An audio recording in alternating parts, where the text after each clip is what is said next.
സമസ്തയുമായി നമ്മൾ ഏറ്റവും പ്രമുഖമായി തർക്കത്തിലിരിക്കുന്ന ഒന്നാമത്തെ വിഷയം എന്ന് പറയുന്നത് പ്രാർത്ഥന അള്ളാഹു അല്ലാത്തവരോടാണോ അള്ളാഹുവോടാണോ നടത്തേണ്ടത് എന്നുള്ളതാണ്. അല്ലേ?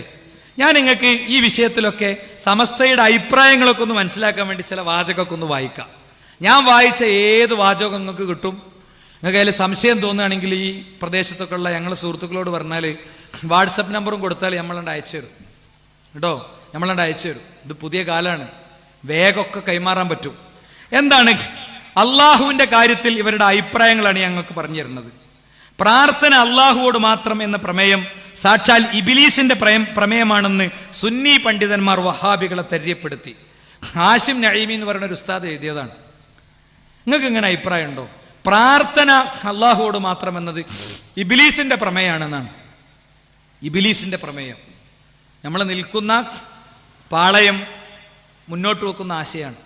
നമ്മൾ മുദരിസായി നിർത്തിയ ഉസ്താദും അതുപോലത്തെ ആളുകളൊക്കെ ഇവിടുത്തെ ഉസ്താദ് അങ്ങനെയാണെന്നൊന്നും എനിക്ക് അഭിപ്രായമില്ല. അങ്ങനെ പറയാനുള്ള കാരണം എന്താ അറിയോ? ഞങ്ങളുടെ പണ്ഡിതന്മാരൊക്കെ ബന്ധപ്പെടുന്ന ഒരുപാട് ഉസ്താദുമാരുണ്ട്. ജീവിത സാഹചര്യങ്ങൾ കൊണ്ട് മാത്രം നിൽക്കണേ. അതുകൊണ്ട് അങ്ങനെ ഏതെങ്കിലും ഒരു വ്യക്തിയെ പറയാൻ വേണ്ടി പറയണമല്ല. ഇതാണ് ഒരു അഭിപ്രായം കേട്ടോ. ഇബിലീസിന്റെ പ്രമേയമാണ്. മാത്രമല്ല ചിലപ്പോഴൊക്കെ എന്താ ഞമ്മക്ക് പറഞ്ഞു തരിക, നമ്മൾ അള്ളാഹു അല്ലാത്തവരോട് അങ്ങനെ പ്രാർത്ഥിക്കണമെന്നില്ല. നമ്മൾ സഹായതേട്ടേ നടത്തുന്നുള്ളൂ. വെറും സഹായതേട്ടം മാത്രമേ നമ്മൾ നടത്തുന്നുള്ളൂ എന്നാണ്. സഹോദരന്മാരെ, നമ്മൾ ഈ പെട്ടി ഇത് ഇന്നത്തെ ഈ ഒരു പരിപാടിയുടെ ചെലവിലേക്ക് ആവശ്യമുള്ള കാര്യങ്ങൾ നമ്മൾ കൊടുക്കുക കേട്ടോ.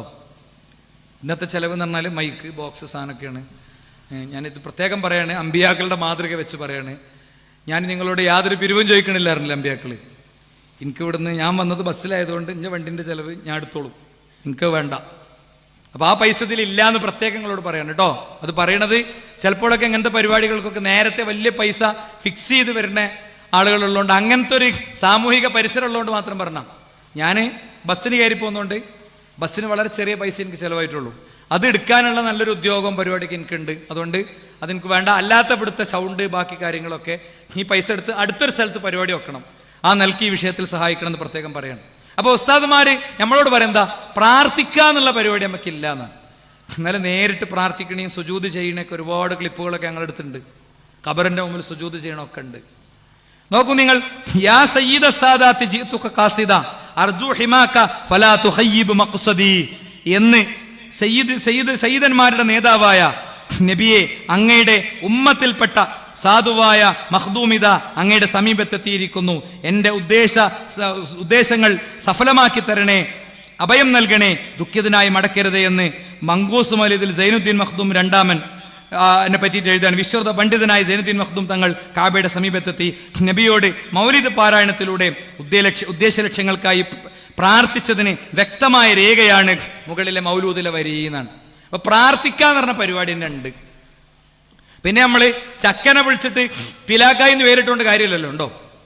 ചക്ക എന്ന് പറയാതെ അതിന് പിലാക്കായി എന്ന് പേരിടുക. നമ്മളോട് ഇങ്ങനെയൊക്കെയാണ് പറയാ, പ്രാർത്ഥന അള്ളാഹുവോട് മാത്രം. നമ്മൾ അള്ളാഹു അല്ലാത്തവരുടെ സഹായതേട്ടമേ നടത്തുന്നുള്ളൂ. കൊടുത്ത കഴിവില്ലെന്നേ ചോദിക്കണുള്ളൂ. അവർക്ക് സ്വയം കഴിവുണ്ടെന്ന് വിചാരിക്കണില്ല. ഇങ്ങനെയൊക്കെയാണ് പറയാം. പക്ഷെ ഇതൊക്കെ ഒരുപാട് മാറിയിട്ടുണ്ട് കേട്ടോ. അള്ളാഹുവിനോട് പ്രാർത്ഥിച്ചാൽ മതി എന്നൊരാൾ തീരുമാനിച്ചാൽ അത് മുനാഫിഖിന്റെ അഭിപ്രായമാണെന്നാണ്. കേട്ടോളൂ നിങ്ങൾ. നേരിട്ട് അള്ളാഹുവിനോട് പ്രാർത്ഥിച്ചാൽ മതി. റസൂലിനെ ഇടയാളനാക്കുന്നത് എന്തിനി എന്ന വഹാബി മൗദൂദി ചിന്തകൾ മുനാഫിഖുകളുടെ വിശ്വാസമായിരുന്നു എന്നാണ് ഈ ആയത്ത് നമ്മളെ പഠിപ്പിക്കുന്നത്. സൂറത്ത് മാഇദയിലെ സൂറത്ത് മുനാഫിഖൂനിലെ 5-ാമത്തെ ആയത്ത് എടുത്തിട്ട് പറയാം. ഒന്നും വേണ്ട, ഞാൻ പറഞ്ഞ ഇവിടുത്തെ സമസ്ത പണ്ഡിതന്മാരുടെ തഫ്സീർ ഒന്ന് എടുത്തു നോക്കിയാൽ മതി നിങ്ങളിത് പൊളിയാന്. ഞാൻ ഒരുപാട് എനിക്ക് ഗണ്ണനോ മണ്ണനൊന്നും പറയാൻ പോണില്ല. ഇവരുടെ വാദങ്ങൾ നിങ്ങളൊന്ന് കേൾപ്പിക്കാന്നുള്ളതാണ് ഞാൻ ഉദ്ദേശിക്കുന്നത്. എവിടെ നിന്ന് വിളിച്ചാലും മൊഹീദ്ദീൻ ഷേഖ് ഉത്തരം ചെയ്യുന്നതാണ്. വല്ല നീലത്തീനും എന്നെ വിളിപ്പോർക്ക് വൈകൂടാതു തീരം ചെയ്യും ഞാനെന്നോവര്. എന്താ അതിന്റെ അർത്ഥം? ഏതു നാട്ടിൽ നിന്നാകട്ടെ എന്നെ വിളിക്കുന്നവർക്ക് ഞാൻ ഉടനടി ഉത്തരം നൽകുമെന്ന് ഗൗസുൽ ആലം പറയുന്നു. മുഹീദ്ദീൻ മാല വ്യാഖ്യാനം പേജ് 17 KV മുഹമ്മദ് മുസ്ലിയാർ പന്താവൂര്. ഏത് നാട്ടിൽ നിന്ന് വിളിച്ചാലും ഞാൻ ഉടനെ ഉത്തരം ചെയ്യുമെന്നർത്ഥം. കാരണം കേട്ടോ, ഗൗസുൽ ആലമിനെ വിളിച്ചാൽ ഉത്തരം ചെയ്യുന്നത് അള്ളാഹുവാണ്. അള്ളാഹുവിനെ വിളിച്ചാൽ ഉത്തരം ചെയ്യുന്നത് ഗൗസുൽ അഅ്ലമാണ്. പിന്നെ എന്തു പ്രയാസം? വഹദത്ത് മാല വ്യാഖ്യാനം പേജ് 42. ഇങ്ങനെ നിങ്ങൾ വിശ്വസിക്കുന്നുണ്ടോ? ഇതിവിടെ സമസ്ത, ഇരു സമസ്തകളും, എല്ലാ സമസ്തകളും, 2 സമസ്തയല്ല 3 സമസ്ത, കാന്തപുര വിഭാഗത്തിന്റെ ഉള്ളിൽ ഇപ്പോൾ ഒരു 3 or 4 ഉണ്ട്, അല്ലാത്തടത്തുണ്ട്. ഞങ്ങളത് വല്ലാതെ പറയലില്ല. എല്ലാ വിഭാഗത്തിലും വലിയ സംഘർഷങ്ങൾ നടക്കുന്നുണ്ട്. ഞങ്ങളെ പ്രസംഗത്തിൽ ഞങ്ങൾ പറയലില്ല. മുജാഹിദ് പ്രസ്ഥാനത്തിൽ ചില ആശയ പ്രശ്നങ്ങളൊക്കെ വന്നപ്പോൾ അത് വല്ലാതെ പറയലുണ്ട്. 8 എണ്ണായി 10 എണ്ണായി എന്നൊക്കെ ഇങ്ങനെ പറയലുണ്ട്. നമ്മൾ പറയാത്ത എന്താ അറിയോ? ഇവിടെ ഒരു പൊതു ബോധവും ഒരു പൊതു സാഹചര്യമൊക്കെ ഉണ്ട്. അപ്പം ഞങ്ങളൊക്കെ എന്താ പറയാ, ഞങ്ങൾക്കൊക്കെ ഇവരോടൊക്കെ സൗഹൃദങ്ങളുണ്ട്. ഇന്നുപോലും വിളിച്ചിട്ടുണ്ട്. ഈ ചില രാഷ്ട്രീയ പരാമർശങ്ങളും കുട്ടികളുമായിട്ട് ബന്ധപ്പെട്ട് ഒക്കെ എന്താ പറയുക, അവരുടെ കല്യാണമൊക്കെ ആയിട്ട് ബന്ധപ്പെട്ട ചില വിഷയങ്ങളൊക്കെ കഴിഞ്ഞ മണിക്കൂറുകളിൽ വ്യത്യസ്ത മതത്തിലുള്ളവരുടെ കല്യാണം സംബന്ധിച്ച കാര്യങ്ങളൊക്കെ ചർച്ച വന്നിരുന്നല്ലോ. അങ്ങനത്തെ പശ്ചാത്തലത്തിലൊക്കെ നമ്മളൊക്കെ വിളിച്ചിട്ടുണ്ട് കേട്ടോ. നമ്മളാരും ഇതിങ്ങനെ ഇതിൻ്റെ ഉണ്ടോന്നും പറയില്ല. പക്ഷേ എല്ലാവർക്കും ഒരേപോലുള്ള വാദമാണിത്. ഞാനിപ്പോൾ പറഞ്ഞത് എല്ലാവരുടെയും വാദമാണ്. ഇനി നിങ്ങൾ കേട്ടോ, ഇതിലേറെ ഭീകരമായൊരു അഭിപ്രായം. വിളിക്കപ്പെടുന്നവരിൽ ഏറ്റവും മെച്ചപ്പെട്ടത് മൊഹീദ്ദീൻ ഷെയ്ഖാണ്. വിളിക്കപ്പെടുന്നവരിൽ വെച്ച് ഏറ്റവും മെച്ചപ്പെട്ട മൊഹീദ്ദീൻ ഷെയ്ഖ് തങ്ങളെ ഖുതുബിയത്ത് പരിഭാഷയിലുള്ളൊരു വാക്കാണ്. സഹായതേട്ടത്തിനൊക്കെ വിളിക്കപ്പെടുന്നതിൽ ഏറ്റവും ശ്രേഷ്ഠനായ വ്യക്തി മൊഹീദ്ദീൻ ഷെയ്ഖാണെന്നാണ്. ഇനി അതുകൊണ്ട് തീർന്നില്ല. ചോദിക്കുന്നത് നേടാൻ ഏറ്റവും നല്ലത് മഹാത്മാക്കളോട് ചോദിക്കലാണെന്ന് എഴുതി വെച്ചത് കണ്ടോ? മറിച്ച് മഹാത്മാക്കൾ മുഖേനയുള്ള ചോദ്യം അല്ലാതുള്ളതിനേക്കാൾ ഉത്തരത്തിന് അർഹമാണ് എന്നർത്ഥം. ഇവിടെ ചോദിക്കുന്നത് നേടാൻ ഏറ്റവും നല്ലത് മഹാത്മാക്കളോട് ചോദിക്കലാണ് എന്നേ നാം അവകാശപ്പെട്ടിട്ടുള്ളൂ. അപ്പൊ അള്ളാഹിനോട് ചോദിച്ചാലല്ല വേഗം ഉത്തരം കിട്ടുക. പിന്നെ ആരോട് ചോദിച്ചാലാ? ശൈഖന്മാരോട് ചോദിച്ചാലാണ്. മാല വ്യാഖ്യാനത്തിലുള്ളതാ. നമ്മൾ ഈ ഇരുന്ന് ഓതുന മാല ഇത് അറബി ആയതുകൊണ്ട് ഇതൊക്കെ ഇങ്ങനത്തെ ഒക്കെ ഇതിലുണ്ട്, നമ്മൾ അറിയണില്ല എന്നുള്ളൂ. അതാണ് ഈ പള്ളിയിൽ ഓതുന്നത് കൂട്ടരെ, അതാണ് ഈ പള്ളികളിൽ നമ്മൾ ഓതിയും കൊണ്ടിരിക്കുന്നത്. ഇനി അതുകൊണ്ട് തീർന്നോ? അള്ളാഹു കേൾക്കുന്നത് പോലെ കാണുന്നത് പോലെ കേൾക്കും കാണുക ചെയ്യുന്നതാണ്. ഇഷ്ടദാസന്റെ കണ്ണും കാതും കൈയും കാലും ഞാനാകുമെന്ന് അള്ളാഹു ഖുദ്സിയ ഹദീസിലൂടെ പറഞ്ഞത് നാം നേരത്തെ മനസ്സിലാക്കിയിട്ടുണ്ട്. അള്ളാഹു കേൾക്കുന്നത് പോലെ കേൾക്കുകയും കാണുകയും പ്രവർത്തിക്കുകയും ചെയ്യുക എന്നതാണ് ഇതിന്റെ വിവക്ഷ എന്ന് പണ്ഡിതന്മാർ വിവരിച്ചിട്ടുണ്ട്. ഏത് പണ്ഡിതനാ വിവരിച്ച്? ഏത് പണ്ഡിതനാ സഹോദരന്മാരെ വിവരിച്ച്? ഒരു പണ്ഡിതനെ ഉദ്ധരിക്കാൻ പറ്റൂല. ഈ ഹദീസിന്റെ അർത്ഥം എന്താ? അവൻ സുന്നത്ത് ചെയ്ത് എൻ്റെ അടുത്തേക്ക് എത്തുമ്പോൾ ഞാൻ അവൻ്റെ കണ്ണും കാതും എന്ന് പറഞ്ഞാൽ എന്താ? നല്ല പാട്ട് ഇങ്ങനെ പാടുന്നുണ്ടാവും ബസ്സിൽ, നമ്മൾ അറിയണന്നെ ഉണ്ടാവില്ല, നമ്മളത് ആസ്വദിക്കുന്നുണ്ടാവില്ല. തൊട്ടപ്പുറത്ത് ബാറുണ്ടാവും, അതിലേക്ക് പോകാൻ ഒരിക്കലും തോന്നൂല. ഒരു സുന്ദരിയായ പെണ്ണ്, അവൾ നമുക്ക് മുന്നിൽ അവസരം തുറന്നു തന്നു, അല്ലാ എന്നുണ്ട് ഓർമ്മ വരും, വേണ്ടാന്ന് നിൽക്കും. വലിയ പൈസ കള്ളത്തരത്തിൽ കൈക്ക് വരും, പക്ഷെ വേണ്ടാന്ന് തീരുമാനിക്കും. അങ്ങനത്തെ ഒരു സെക്യൂരിറ്റി കൊടുക്കുന്ന പറഞ്ഞതിന്റെ അർത്ഥം. ഇതല്ലാതെ ലോകത്താരും ഒന്നും വ്യാഖ്യാനിച്ചിട്ടില്ല, വിശദീകരിച്ചിട്ടില്ല. ഇങ്ങനെ ഒരുപാട് കാര്യങ്ങൾ. അരുവിയും മഴയൊക്കെ ആരാ ഒഴുക്കണത്? മൊഹീദ്ദീൻ ഷെയ്ഖാണ്. യാ ഖുതുബാഹിലിസ് സമാ വൽഅർളി ഗൈസഹുമാ, എന്താ ആകാശത്തിന്റെ ഖുതുബായ ഷെയ്ഖേ, മഴ വർഷിപ്പിക്കുന്ന അതുപോലെ തന്നെ സഹായങ്ങൾ നൽകുന്ന അരുവികൾ ഒഴുക്കുന്ന ഷെയ്ഖേ എന്നൊക്കെ കൃത്യമായി എഴുതിയത് കാണാൻ പറ്റും. മൊഹീദ്ദീൻ ഷെയ്ഖ് അള്ളാഹിന്റെ അനുമതി കൂടാതെ ജീവിപ്പിച്ചിട്ടുണ്ട്.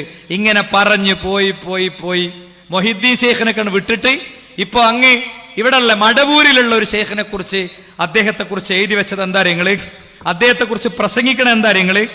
അദ്ദേഹം ലോകത്തെ നിയന്ത്രിക്കുന്ന ജഗൻ നിയന്താവാണ്. അനല്ലാ എന്ന് അദ്ദേഹം പറഞ്ഞിട്ടുണ്ട്, ഞാൻ അള്ളയാണെന്ന് അദ്ദേഹം പറഞ്ഞിട്ടുണ്ട്. ലോകത്തെ നിയന്ത്രിക്കുന്ന അദ്ദേഹമാണ്. ഇതിന്റെ പേരിലുള്ള വിവാദവും തർക്കമൊക്കെയാണ് ഇപ്പൊ നടക്കുന്നത്. മുദബ്ബിറുൽ ആലം, അള്ളാഹു മാത്രം എന്നുള്ള പേരിൽ ഞങ്ങൾ നടത്തിയ കുറെ പരിപാടി യൂട്യൂബിലുണ്ടെന്ന് കേട്ടോക്കി. ഓരോ തെളിവും നമ്മൾ കൊണ്ടുവന്നിട്ടുണ്ട്. ഉസ്താദുമാരുടെ പ്രസംഗങ്ങൾ കൃത്യമായി കാണിച്ചും കേൾപ്പിച്ചും തന്നെ ഈ വിഷയങ്ങൾ നമ്മൾ അവതരിപ്പിച്ചിട്ടുണ്ട്. എന്നാ സഹോദരന്മാരെ, ഞമ്മക്കൊന്ന് പരിശോധിച്ച് നോക്കുക. സ്വഹാബത്തിന് ഈ വിശ്വാസം ഉണ്ടായിരുന്നോ? നിങ്ങൾ ആ സ്വഹാബത്ത് വിശ്വസിച്ചതുപോലെ വിശ്വസിക്കുകയാണെങ്കിൽ,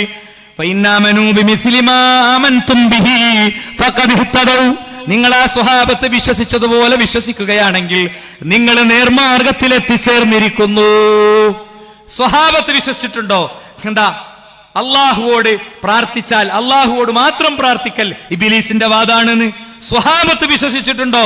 ഏറ്റവും ചോദിക്കാൻ നല്ലത് ശൈഖന്മാരോടാണ്, നബിമാരോടാണെന്ന് സ്വഹാബത്ത് വിശ്വസിച്ചിട്ടുണ്ടോ?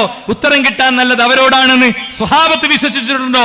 അള്ളാഹു അല്ലാത്തവർ അവര് അള്ളാഹുവിനെ പോലെ കാണും, കേൾക്കും, അറിയുമെന്ന് മദീന പള്ളിയിൽ ഈ വിശ്വാസമുണ്ടായിരുന്നോ?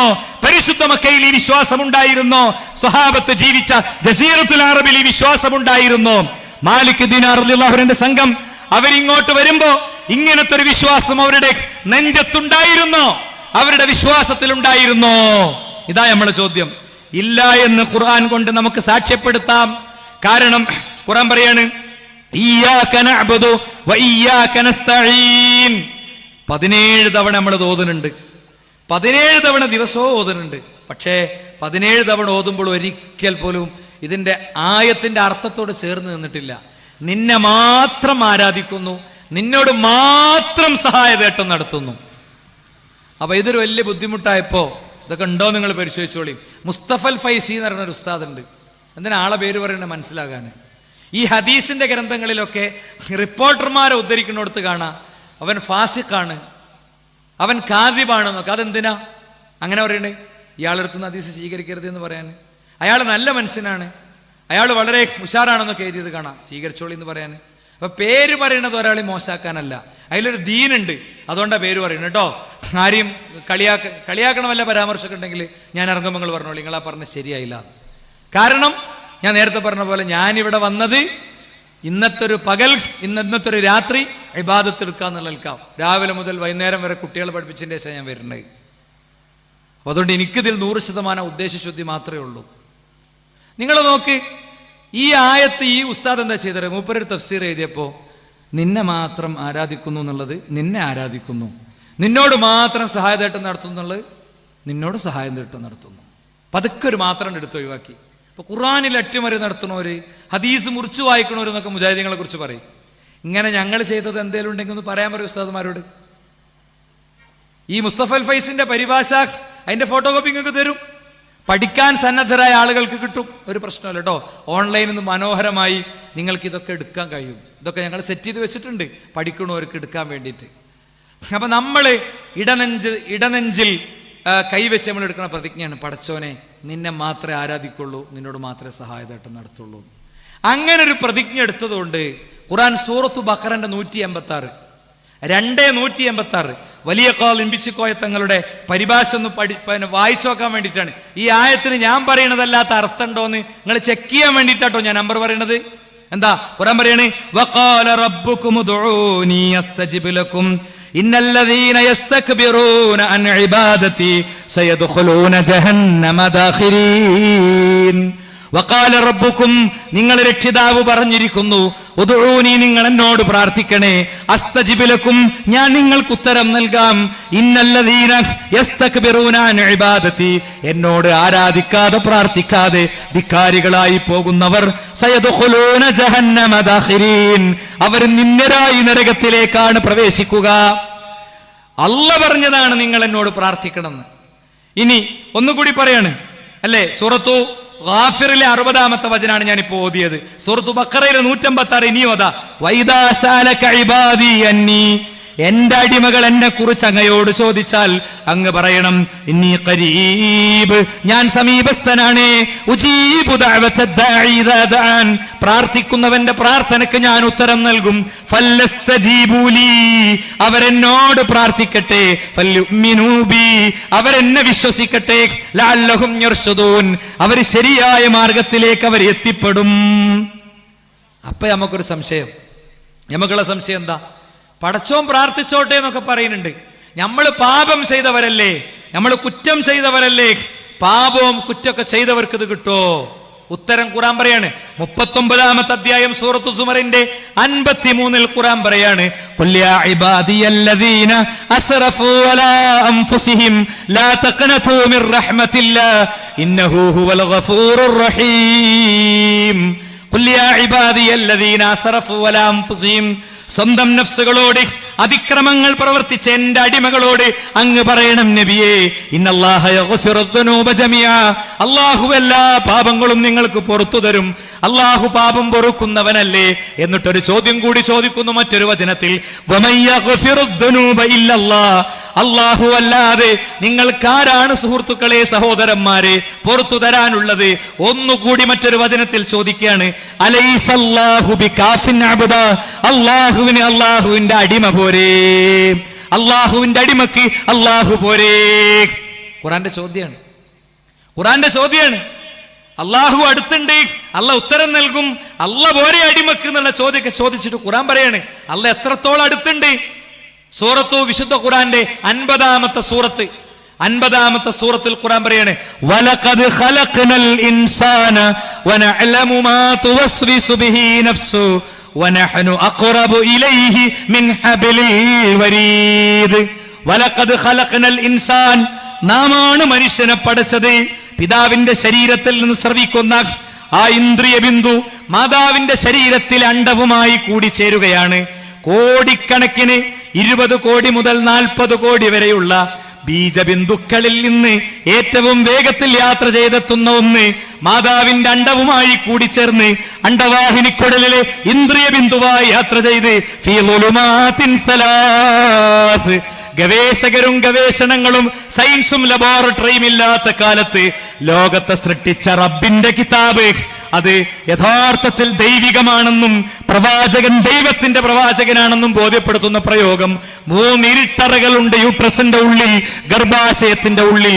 ആ ഗർഭാശയത്തിലെ ഇരുട്ടറകളെ ഭേദിച്ച് മനുഷ്യനിങ്ങനെ പിറന്നു വീഴുന്ന ആ പ്രക്രിയ സൃഷ്ടിച്ച റബ്ബില്ലേ, ആ റബ്ബ് അവൻ നിങ്ങളുടെ വലഖദ് ഖലഖ്നൽ ഇൻസാൻ, ആ പടച്ച റബ്ബ് വനഅലമു മാ തുവസ്വിസു ബിഹി നഫ്സു, അവന്റെ ഉള്ളിലെ എല്ലാ നൊമ്പരങ്ങളും എനിക്കറിയാം. ഇത് ഈ ആയത്ത് ഓതുമ്പോഴൊക്കെ എനിക്ക് കണ്ണുക്ക് ഇങ്ങനെ വരുന്ന കാഴ്ചയുണ്ട്. ഞാൻ നിക്കാഹിന്റെ ഖുത്ബ ഇങ്ങനെ നടത്തുക. അപ്പൊ അനിയന്റെ മോളെ കല്യാണത്തിന്റെ എല്ലാ കാർമ്മികത്വങ്ങളും ഇങ്ങനെ വഹിക്കുന്ന ഒരു മനുഷ്യൻ, അദ്ദേഹം തൊട്ടിപ്പുറത്തിരുന്നിട്ട് കണ്ണിങ്ങനെ തുടക്കുന്നുണ്ട്. കണ്ണ് നിരന്തരം ഇങ്ങനെ തുടക്കുകയാണ്. എനിക്കറിയാം എൻ്റെ കാരണം എന്താണ്. 18-19 വയസ്സുള്ള അനിയന്റെ മോളെ കല്യാണത്തിന്റെ എല്ലാ കാർമ്മികത്വം വഹിക്കുമ്പോൾ 35 വയസ്സും 33 വയസ്സും 27 വയസ്സുള്ള 3 പെൺകുട്ടികളും ഇവർക്ക് കെട്ടിക്കണ്ട്. ആ കുട്ടികൾ ഇവിടെ ഉണ്ട്. ആ കുട്ടികൾ ആ ബിരിയാണി കഴിക്കുമ്പോൾ അതിന്റെ രുചി എന്തായിരിക്കും? പടച്ചോനത് അറിയാന്നാണ്. വനഅലമു മാ തുവസ്വിസു ബിഹി നഫ്സു, അവന്റെ ഉള്ളിലെ നൊമ്പരം അറിയാന്നാണ്. ഈ ആയത്തോതും എന്റെ മനസ്സിൽ വരെ രണ്ടാമത് എൻ്റെ വളരെ അടുത്ത സഹപ്രവർത്തകൻ കൊരമ്പേൽ ഹോസ്പിറ്റലിന്റെ വെയിറ്റിംഗ് ലോഞ്ചിൽ അദ്ദേഹം ഇങ്ങനെ ഇരിക്കുന്നുണ്ട്. 2 ദിവസമായിട്ട് അബോധാവസ്ഥയിൽ കിടക്കുകയാണ് ഭാര്യ. പെട്ടെന്ന് അവർ തളർന്നു വീണ് അബോധാവസ്ഥയിൽ പോയതാ. കണ്ട കാഴ്ച ഒരിക്കലും മറക്കൂല. അദ്ദേഹം 1.5 വയസ്സായ കുട്ടിക്ക് കുപ്പിപ്പാൽ കൊടുത്ത് കരയണ കുട്ടീനെ ഇങ്ങനെ ആശ്വസിപ്പിച്ചിരുത്തുകയാണ്. അയാളുടെ ഉള്ളിലെ നൊമ്പരങ്ങൾ പടച്ചോനറിയാം. ഒരു വീട്ടിൽ 6 മയ്യത്ത്, ഒറ്റ വീട്ടിൽ 6 മയ്യത്ത്. ഒരു ഓംനി വാന് ടിപ്പർ ലോറിയുമായി ഇടിച്ച് 6 മയ്യത്തുണ്ടായി. 6 വയസ്സ് മുതൽ 2 വയസ്സ് വരെയുള്ള ഉമ്മമാരുടെ മടിയിലിരുന്ന കുട്ടികൾ ഒരു പോറലേൽക്കാതെ രക്ഷപ്പെട്ടു. മഞ്ചേരിയിൽ നമ്മുടെ ഒരു വളരെ വളരെ സജീവനായ ഒരു പ്രവർത്തകന്റെ മോളാണ് ഒന്ന് മരിച്ചത്. ആ വീട്ടിലെ മരുമോളായിരുന്നു. ഞാൻ മഞ്ചേരിയിലെ റമദാൻ ക്ലാസ്സിന് ചെന്നപ്പോൾ അവരുടെ ഒരു ബന്ധുവിനെ വിളിച്ചിട്ട് ഈ കുട്ടീനെ അറിയാമെന്ന് ചോദിച്ചു. ഞാൻ ഇല്ലാന്ന് പറഞ്ഞു. ഇത് നമ്മളെ ഷിഫന്റെ കുട്ടിയാണ് പറഞ്ഞത്. ഒക്കെ ഓർമ്മയിൽ വന്നു എനിക്ക്. ഞാൻ പറയണത് റബ്ബിന് ഇതൊക്കെ അറിയാം, നമ്മളെല്ലാ വിഷമവും. ആ റബ്ബ് പറയണേ ഇന്നീ ഖരീബ്, ഞാൻ സമീപസ്ഥനാണ്. 500 കിലോമീറ്റർ അപ്പുറത്തുള്ള നാഗൂരിലേക്കും അജ്മീറിലേക്കും മുത്തുപ്പേട്ടയിലേക്കും CM വലിയുല്ലാഹി എന്ന് പേരിട്ട് വിളിക്കുന്ന ശേഖന്റെ അടുത്തേക്കും പേരറിയാത്ത ജാറത്തിലേക്കും ശരീരം മുഴുവല്ലാതെ വിരൽ മാത്രം കണ്ട് ബദറിൽ ബദരീങ്ങളുമായുള്ള യുദ്ധത്തിൽ വെട്ടേറ്റപ്പോ ആ വെട്ടണ്ടേറ്റിട്ട് വിരലൻ തെറിച്ചിട്ട് അങ്ങ് മംഗലാപുരത്താണ് ആ വിരൽ പോയി വീണത്. അതിന് വിരൽ കൊണ്ടൊരു ജാർ അവിടെ ഉണ്ട്. അങ്ങനെ പല ജാറും ഉണ്ട്. ഒരാൾക്ക് തന്നെ 3 സ്ഥലത്ത് ജാറുണ്ട്. ഈ ജാറത്തിങ്ങ കോടാണ് നമ്മുടെ സമുദായം, അല്ലെ? ഈ ജാറത്തിങ്ങിലെ കോടാണ് നമ്മുടെ സമുദായം. ആ സമുദായത്തെ ഈ ജാറ സംസ്കാരത്തിൽ നിന്ന് തിരിച്ചു വിളിക്കണം. പ്രതിസന്ധിയുടെ കാലത്ത് മുസ്ലിങ്ങൾ ചെയ്യേണ്ട ഒന്നാമത്തെ കാര്യമാണത്. ജാറം വേണ്ട, ബീവി വേണ്ട, ജിന്ന് വേണ്ട, മലക്കു വേണ്ട, ജിന്നുമ്മമാര് വേണ്ട. അള്ളാഹുവോട് മാത്രം പ്രാർത്ഥിക്കണം, അവനോട് മാത്രം ചോദിക്കണം, അള്ളാഹുവോട് പ്രാർത്ഥിക്കണം. അള്ളാഹുവല്ലാതെ ജിന്നിനോടുള്ള തേട്ടം, അല്ലാഹുവല്ലാതെ മലക്കിനോടുള്ള തേട്ടം, അല്ലാഹുവല്ലാതെ ശൈഖിനോടുള്ള തേട്ടം, മരുഭൂമിയിലെ ചോദ്യം, നാട്ടിലെ ചോദ്യം, ഊടുവഴിയിലെ ചോദ്യം, ഐസിയുവിലെ ചോദ്യം, ഏത് ചോദ്യമാകട്ടെ, പുഴക്കരയിലെ ചോദ്യം, കുളക്കരയിലെ ചോദ്യം, അല്ലാഹുവല്ലാതെ ആരോട് ചോദിക്കുന്ന ഏത് ചോദ്യവും ശിർക്കാണെന്നതിൽ ലോകത്തെ സഹോദരന്മാരെ ആർക്കും തർക്കല്ല. വളരെ കുറച്ച് ഉസ്താദുമാർക്ക് മാത്രം. അവരിങ്ങനെയൊക്കെ എഴുതും, ചോദിക്കാൻ നല്ലത് ശേഖനോടാണ്, വേഗം ഉത്തരം കിട്ടുക. അങ്ങനെയാണ്. മൊഹീദ്ദീൻ ശേഖാണ് എല്ലാ പ്രാർത്ഥനയ്ക്ക് ഉത്തരം ചെയ്യുന്ന ആള്, അല്ലെ? മൂപ്പരെല്ലാരും കാര്യം ഏറ്റിട്ടുണ്ട്. എന്താ, എന്റെ മുരീദാരും അങ്ങനെയല്ല, മൊഹീദ്ദീൻ ശേഖിന്റെ ത്വരീഖത്തിലുള്ള ആളുകൾ, മൊഹീദ്ദീൻ ശേഖിന്റെ ത്വരീഖത്തിലുള്ള ആളുകൾ, അവര് എല്ലാവരും സ്വർഗത്തിലാണെന്നാണ്. എല്ലാവരും സ്വർഗത്തിലാണ്, എല്ലാവരും സ്വർഗത്തിലാണ്. അപ്പോ ഇത് ഉസ്താദന്മാര് വ്യാഖ്യാനിച്ച് ഒപ്പിക്കുകയാണ്. എന്താ, അത് മൂപ്പര മാർഗത്തിലുള്ള ആളുകളൊക്കെ പൊതുവെ ഒരു കറാഹത്ത് പോലും ചെയ്യൂല. അതിന്റെ മറുപടിയാണ് എന്ത്, എന്റെ മുരീദാരും നല്ലവരല്ലെങ്കിൽ ഏറ്റവും നല്ലവൻ ഞാനെന്ന് ചെന്നോവർ. എന്റെ മുരീദികൾ നന്നാവുന്നു വേണ്ട, ഞാൻ നന്നായ മതി എന്നാണ്. അപ്പൊ സഹോദരന്മാർ, ഞാൻ പറഞ്ഞു വന്ന എന്താണ്, ആയത്തുകൾ മുഴുവൻ ഇങ്ങനെയാണ്. ആയത്തുകൾ മുഴുവൻ ഇങ്ങനെയാണ്. നിങ്ങൾ എന്നോട് ചോദിച്ചോ, ഞാൻ ഉത്തരം തരും. എന്റെ മുന്നിലേക്ക് ഒരാൾ കൈ നീട്ടിയാൽ അതിന് അല്ല ലജ്ജിക്കുന്നു, പൂജയായിട്ട് അത് മടക്കണത്, ഉത്തരം കൊടുക്കാതെ മടക്കണത് മാത്രമല്ല.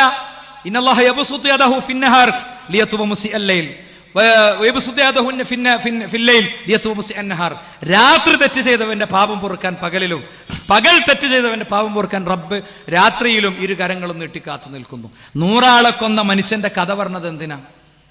100 ആളെ കൊന്ന മനുഷ്യന്റെ കഥ പറഞ്ഞത് എന്തിനാ? 100 ആളെ കൊള്ളാനുള്ള പ്രേരണക്ക അല്ല. ഏത് വലിയ തെറ്റ് ചെയ്ത ആൾക്കും അള്ളാഹ് പുറത്തു കൊടുക്കും എന്ന് പറയാൻ വേണ്ടിയാ. എന്നാ നമ്മൾ അള്ളാഹിനോട് നേരിട്ടൻ ചോദിച്ച ഉത്തരം കിട്ടൂല എന്നുള്ള നിലക്ക് നേരെ ചോദിക്കണ ആരോടാ? غير حسر وعداد لك أشكو فيه يا سيدي خير النبي سيدي خير النبي. ഇത് പള്ളിന്റെ ഉള്ളിന്നാണ് സഹോദരന്മാരെ ചൊല്ലുന്നത്. പാപത്തിന്റെ വാഹനത്തിലേറി ഞാൻ പോയിട്ടുണ്ട് എന്റെ പ്രവാചകരായ നബിയെ. അതുകൊണ്ട് ഞാൻ പാപത്തിന്റെ വാഹനത്തിലേറി പോയിട്ടുണ്ട്. യാതൊരു പരിധിയുമില്ലാത്ത പാപങ്ങളാണ് ചെയ്തത് എന്ന് റസൂലുള്ളാഹിനെ വിളിച്ച് പ്രാർത്ഥിക്കുകയാണ്. റസൂലുള്ളാഹിനെ വിളിച്ച് പ്രാർത്ഥിക്കുകയാണ്. തിരുനബി ചെയ്തതോ ഖുൽ ഇന്നമാ അദഉ റബ്ബി വലാ ഉശ്രികു ബിഹി അഹദാ. നബിയെ, ലോകത്തോടങ്ങ് പ്രഖ്യാപിച്ചോളൂ, ഞാൻ എൻ്റെ റബ്ബിനെ അല്ലാതെ വേറെ ആരെയും വിളിക്കുകയില്ല. ഞാൻ എൻ്റെ റബ്ബിനെ അല്ലാതെ വേറെ ആരെയും വിളിക്കുകയില്ല. എനിക്കത്തരം റബ്ബ് ചെയ്യേണ്ട ഒരു നിയന്ത്രണാധികാരികളും എൻ്റെ അടുത്തില്ല. എനിക്ക് ഗൈബ് അറിയുകയില്ല. ഞാൻ മലക്കല്ല. അള്ളാഹുവിന്റെ അധികാര സിംഹാസനങ്ങളൊന്നും എൻ്റെ കയ്യിലില്ല. ഇതൊക്കെ കൃത്യമായി റസൂലുള്ളാഹിയെ കൊണ്ട് അള്ളാഹു പറയിപ്പിച്ചിട്ടുണ്ട്. മനുഷ്യ, നീ ചോദിക്കുകയാണെങ്കിൽ അള്ളാഹുവോട് ചോദിക്കുക. നീ അള്ളാഹുവോട് മാത്രം ഇസ്തിആനത്ത് നടത്തുക. അപ്പൊ എന്താ ചോദിക്കറിയോ? അള്ളാഹുവിന്റെ അടിമക്ക് അള്ളാഹ് പോരെ ചോദിക്കാനുള്ളതൊക്കെ. പിന്നെ അള്ളാഹിനോട് ചോദിക്കണം എന്നൊക്കെ പറയുമ്പോ നിങ്ങൾ എങ്ങനെയാണ് തെങ്ങുമെന്ന് തേങ്ങടാൻ ആളെ വിളിക്കുക? നിങ്ങൾ എങ്ങനെയാണ് ഡോക്ടറെ അടുത്തേക്ക് പോവുക? അതൊക്കെ റസൂലുള്ളാഹി പഠിപ്പിച്ചു തന്നിട്ടുണ്ട്. റസൂലുള്ളാഹി പഠിപ്പിച്ചു തന്നിട്ടുണ്ട്. അത്തരം സഹായങ്ങളൊക്കെ റസൂലുള്ളാഹി ചോദിച്ചിട്ടുണ്ട്. റസൂലുള്ളാഹി ഡോക്ടറെ വിളിച്ചു വരുത്തിയിട്ടുണ്ട്. പ്രവാചക തിരുമേനി അങ്ങ് മദീനത്തേക്ക് പോകുമ്പോൾ വഴിയിൽ സഹായിക്കാൻ വേണ്ടി ആളെ നിശ്ചയിച്ചിട്ടുണ്ട്. ഗൂഗിൾ മാപ്പ് ഇല്ലാത്തതുകൊണ്ട് വഴി അറിയുന്ന ആളെ നിശ്ചയിച്ചിട്ടുണ്ട്.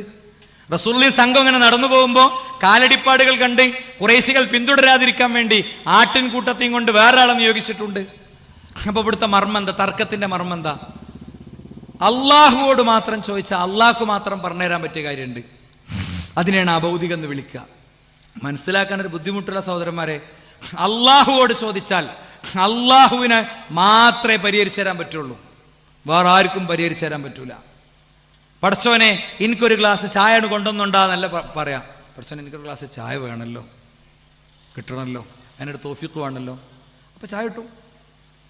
ചായ ഉണ്ടാക്കാനുള്ള തോഫീക്ക് നമുക്ക് കിട്ടും. നേരെ മറിച്ച് നമ്മളെ അങ്ങനെയൊന്നുമില്ല. നമ്മളെ എങ്ങനെ ആക്കിയിട്ടും ഗ്യാസ് ഓണാണില്ല. രാത്രി 2 മണി സമയം ചായ എങ്ങനെ കിട്ടുമെന്ന് പറഞ്ഞതാണ്. അതാണ് ഇവിടുത്തെ മർമ്മം. ഒരു തെങ്ങുമ്മ കയറി രാഘവേട്ടനോട് തേങ്ങടാൻ പറയുമ്പോ അത് രാഘവേട്ടന് കഴിയുന്നൊരു കാര്യമാണ്. തോട്ടി കൊണ്ടിട്ടാൽ ഞമ്മക്ക് പറ്റുന്ന കാര്യമാണ്. ഒരു കുരങ്ങ് വേണമെങ്കിൽ അത് മാന്തി താഴ്ത്തോളും, സ്വയം ചാടിക്കോളും. ആ തേങ്ങനെ തെങ്ങാക്കാന്ന് പറയുന്ന പരിപാടിയോ, ആ തേങ്ങനെ മുളപ്പിച്ച് തെങ്ങാക്കുക, അത് റബ്ബിന് മാത്രം പറ്റുന്ന കാര്യമാണ്.